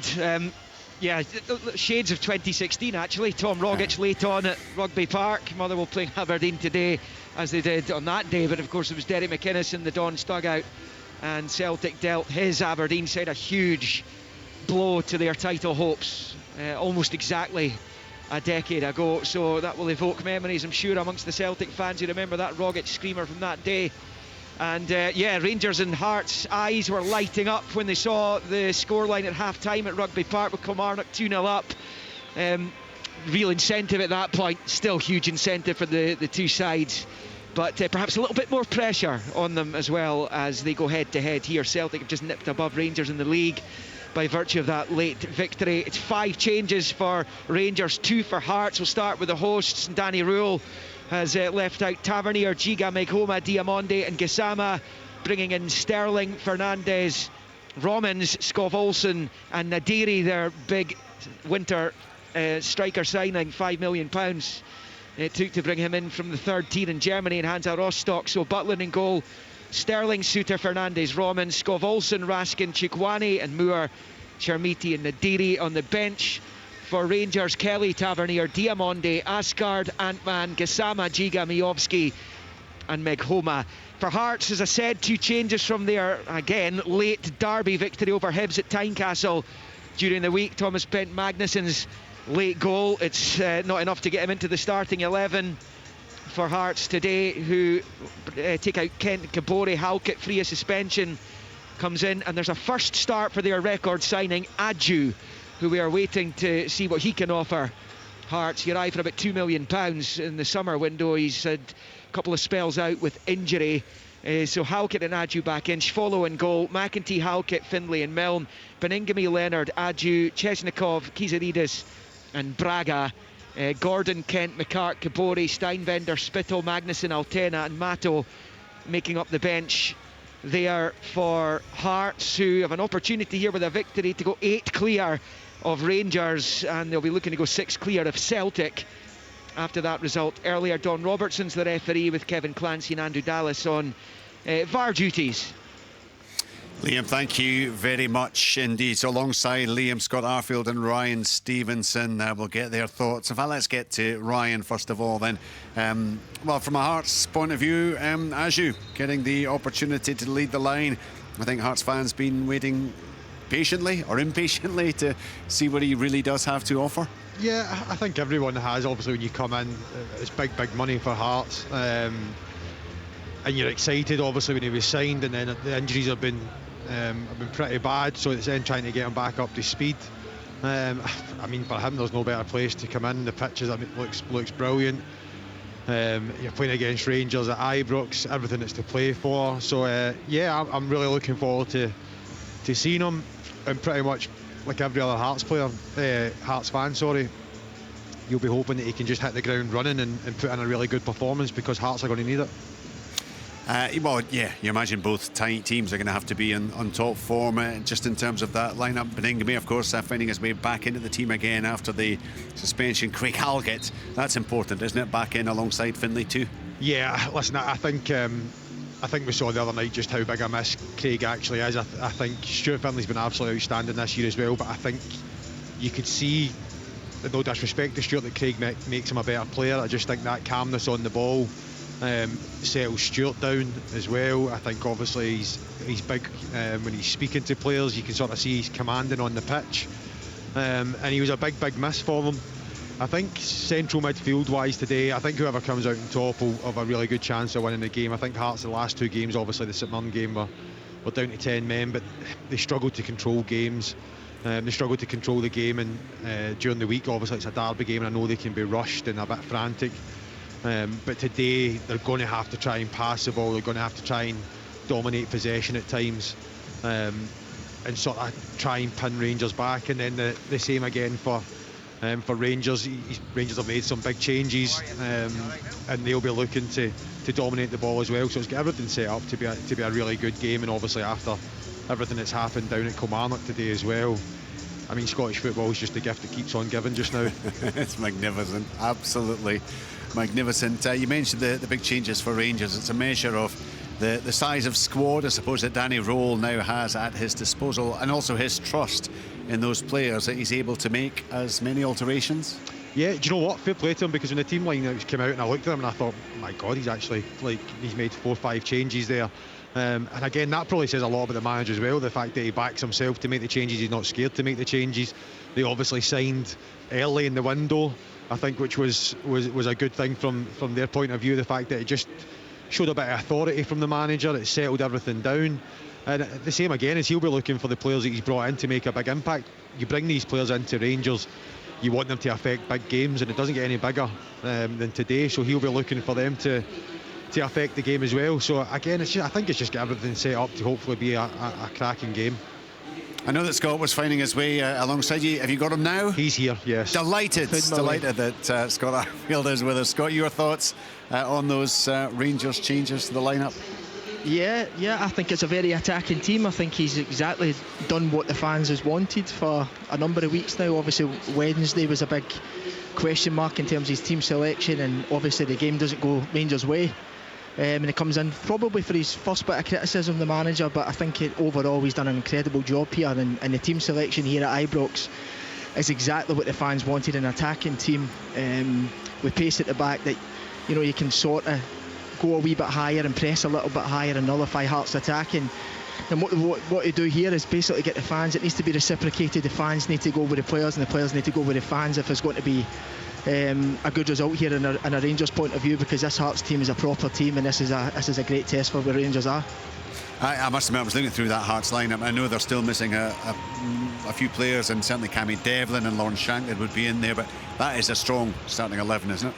Yeah, it is, and they've got, you know, everybody's talking about Hearts so much in terms of probably a front foot and their attacking options what they got, but the back four is absolutely solid, and Harry Milne, you need to get I think he's been absolutely excellent here. He needs to be in Steve Clarke's reckoning and coming up here. The sort of versatility, if anything, needs to be reciprocated in terms of what this Hearts team has been from the first day of the season to where they are now. I think that boy epitomises absolutely everything. So he's been amazing. The back two has been amazing. The right backs came in and out, and again they've got Braga. Obviously Shankland's now injured, but again it almost looks seamless into what Derek McInnes wants here. So it's set up for an absolute amazing game here, and one that we're all looking forward to. Yeah, we all are. Just in terms of Harry Milne, it's been phenomenal to see the development in Harry's career. He was such a big part of Cove Rangers' early successes. Then to Partick Thistle, he stepped up, and he's well and truly proved that he can more than cope with top flight football in Scotland. And He's been a big part of that Hearts story. So many of those players have. Will the story continue in a positive manner this afternoon, or will Rangers get a victory that could really elevate them in terms of the standing as to who is favourites in this title race? What an afternoon it's likely to be. Let's hear from Danny Roll, who's been chatting to Kerdy Nitsan. Well, Danny, the big news I think is maybe about your team. 5 changes. What's your thinking? Well, I don't know if it's a big news. I think when you go in such a week with 2 tough games, then you have always an idea as a manager behind this. I never make decisions without a plan, and for me it was also clear during the week how I want to set up this game. I think this is the reason why we have some changes. So that you always had this team in your mind prior to the Motherwell game? Yeah, I will not lying, but I had the direction what we need in this game as well. I think this is a little bit a different game when you play a Motherwell in this game. And the good thing is I have options. Yeah, I have options on the bench, in the starting 11. I can bring players on, I can bring players off. My players are ready. They showed big courage in the last couple of weeks, and we are ready again. And the equation today is simple, isn't it? It's a must-win. Every game for the Rangers is a must-win. This one especially though, with the league leaders, with the gap that they have, if you want to get that title, if you want to catch them. Yeah, you have to win games. Always about the next game, and today we have the next game, and then after this game it's the next game and the next game. We know the situation, but I think also the opponent knows where they are. It's a lot of things in this game, but it's not the final game. Jimmy T starting for you, and the Dairy starting as well. It's a big vote of confidence, of faith in him. Yeah, I think Yusuf showed, especially also in big games, and I think we know he scored 2 fantastic goals. Ryan is there. I think we have a good group together today, and let's see what we do on the pitch. You seem relaxed. You're smiling. This is going to be a big day in the title race, I think. I'm sure you agree. I agree. It's a good game. It's a good day, but I must say I like to have pressure because in football it's about pressure. It's about these big games. Everyone wants to have these big games, and I think in my past, when you even as assistant coach you go in a Champions League final, then you know what it means to play big games. Thank you very much. Thank you. Yeah, he likes pressure. Well, he's certainly going to get plenty of it in the job that he is in. He's had a wonderful run. Will it continue against Hearts this afternoon? We are, 17 minutes away from kick-off in that one. Now we're bouncing back and forth between the stadiums. Let's go to Rugby Park again. Neil McCann ready to give his reflections to Al Lamed. I'm not devastated, I'm just angry. Clearly there's a lot of disappointment there. So many good things within the match for us. 2-0 up at half time. I thought we were brilliant. Probably could have a couple more. But we spoke about it at half time at Celtic would push and have a real go at it. They made lots of substitutions, brought on a lot of quality. And when they get back to 2-2, it's just about managing the game properly, seeing out, which is an enormous amount added on time, 7 minutes. Not quite sure where they got that from. But nonetheless, we've just got to deal with things the same as Celtic are trying to deal with it and see it out, which actually would have been a good point, but I still maybe been a wee bit disappointed with it. What are you angry about then? Just that you weren't able to see it out, that you didn't have that kind of nous to get over the line? I think it's obvious what I'm angry about. Lost a game when I felt we were absolutely deserving of something from it. It's just as a group trying to understand that when you're coming under pressure, you need to be able to deal with that. I felt we probably lost our way, and what we've been trying to encourage them to do is being brave on possession of the football, and maybe that's a bit natural because of the opponents we're playing today, but that will continue to get hammered into them, that we need to do much better in the latter stages of football matches, because that's a couple of late goals we've lost. I know it's tough to really think about this just now, but surely if you continue to play, especially as you did in the first half, then you're going to get out of the situation you're in. To be honest, Alistair, it's quite a sore one right now to take. As I've been very consistent with the message, I'm not talking about the position we're in. I'm looking at how we've improved since we've come into the football club, and I think there's an enormous amount there. And they'll keep on getting charged with the same tasks and the same questions about winning games of football every time we take the field. I think we've shown today again that we're a serious side and a difficult side to play against, but again we've come away from nothing, and again I'm not happy about that. A lot of excellent individual performances as well as a collective. Tyrese, John, Jules again getting your opening goal. He might have won it himself at the other end with that free kick that rattled the crossbar. He's been terrific recently, hasn't he? Yeah, I mean that was a piece of brilliance. It hits the crossbar. We've got a brilliant chance at the back post from Robbie Dees as well for a set piece. But these are just moments that you think, what ifs? The unfortunate thing for everybody concerned here today is that Kilmarnock have not taken anything from the game, when actually I absolutely believe it would deserve something from it. Congratulations today. Thanks for your time, Neil. Yeah, Neil McCann, you can understand the pain. He talked about anger, in actual fact. The fact that Kilmarnock were in such a strong position, but eventually lost it to that Arahu goal in the 7th minute of stoppage time. They're into stoppage time at Fir Park. It's still Motherwell 1, Aberdeen 0. We, of course, are heading towards live commentary at Ibrox, where it is going to be Rangers against Heart of Midlothian. More to come from there in a moment or two. Pat Bonner and Cammy Bell were watching on at Rugby Park. It's all kind of settled down a wee bit now. Cammy, you can understand the frustration, the pain, the agony that Neil's feeling right now. Yeah, absolutely, Richard. Again, we all know Neil as a winner, wants to win games of football, and he'll be feeling for his players, he's feeling for himself at this moment in time, because they put so much into it, tactically, energy on the pitch.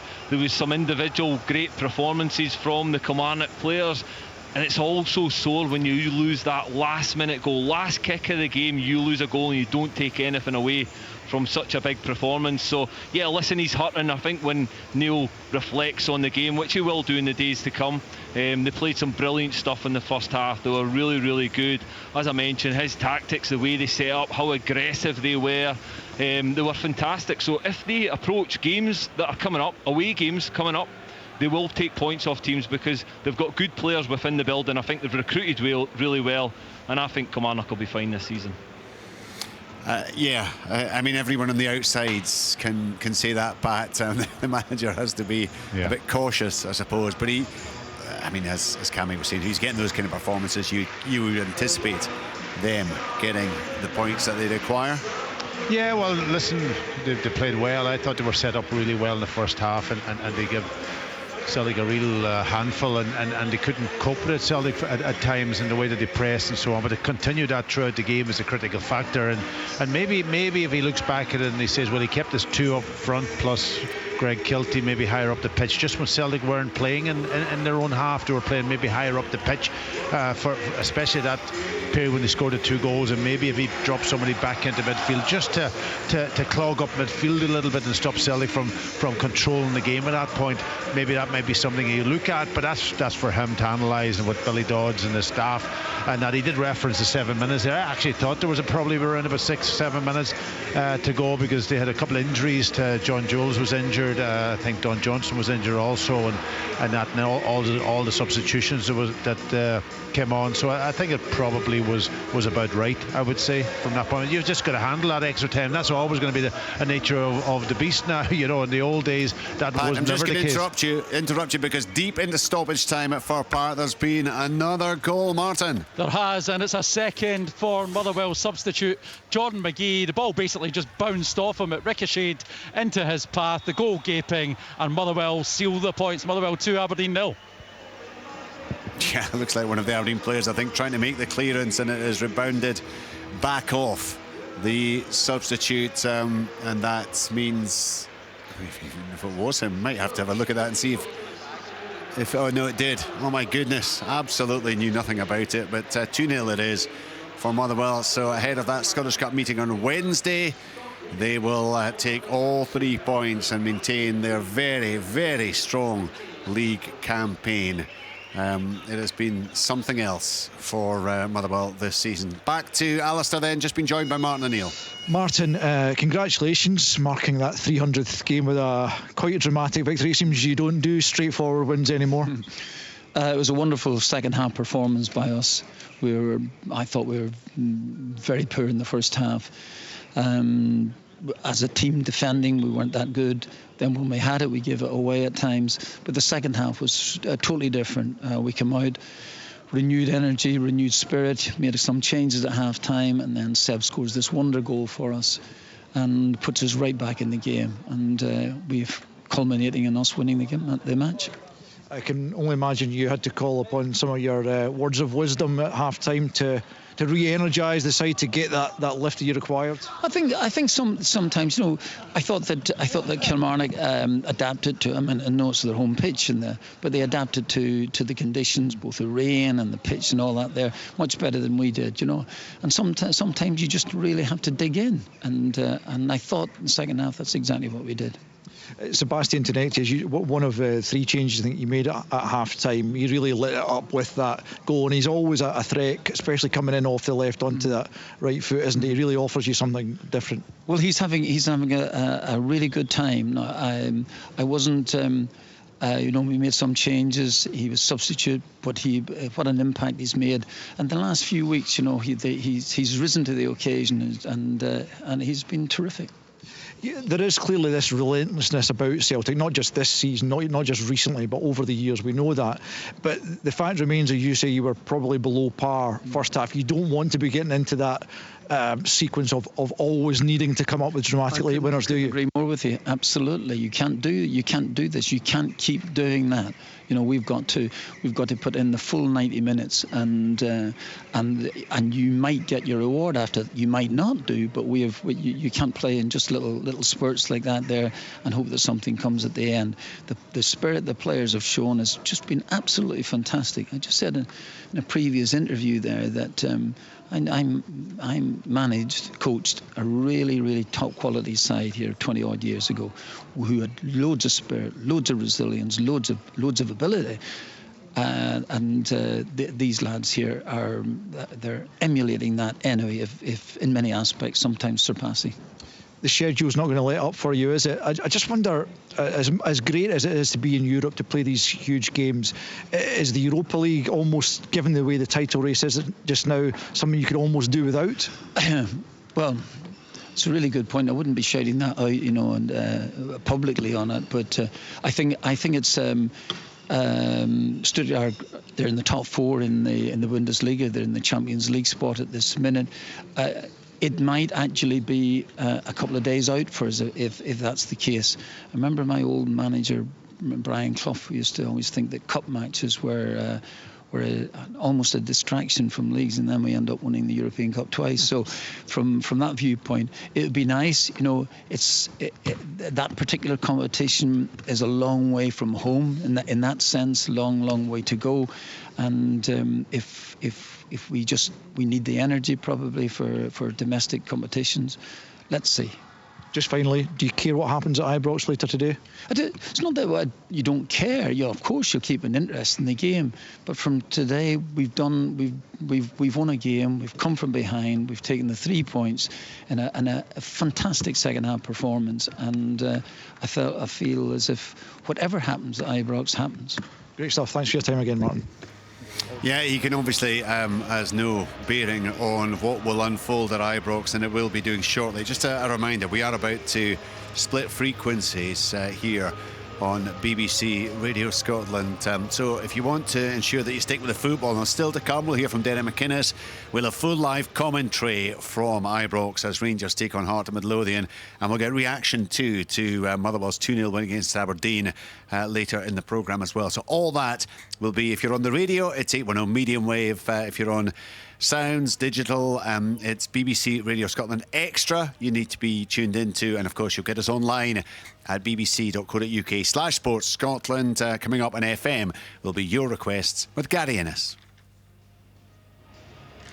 So this is Sports Sound, and we are moving ever closer to what is sure to be one of the biggest games in the run-in. Let's go quickly, though, to Martin Dowden. It is, as I mentioned, all over at Fir Park.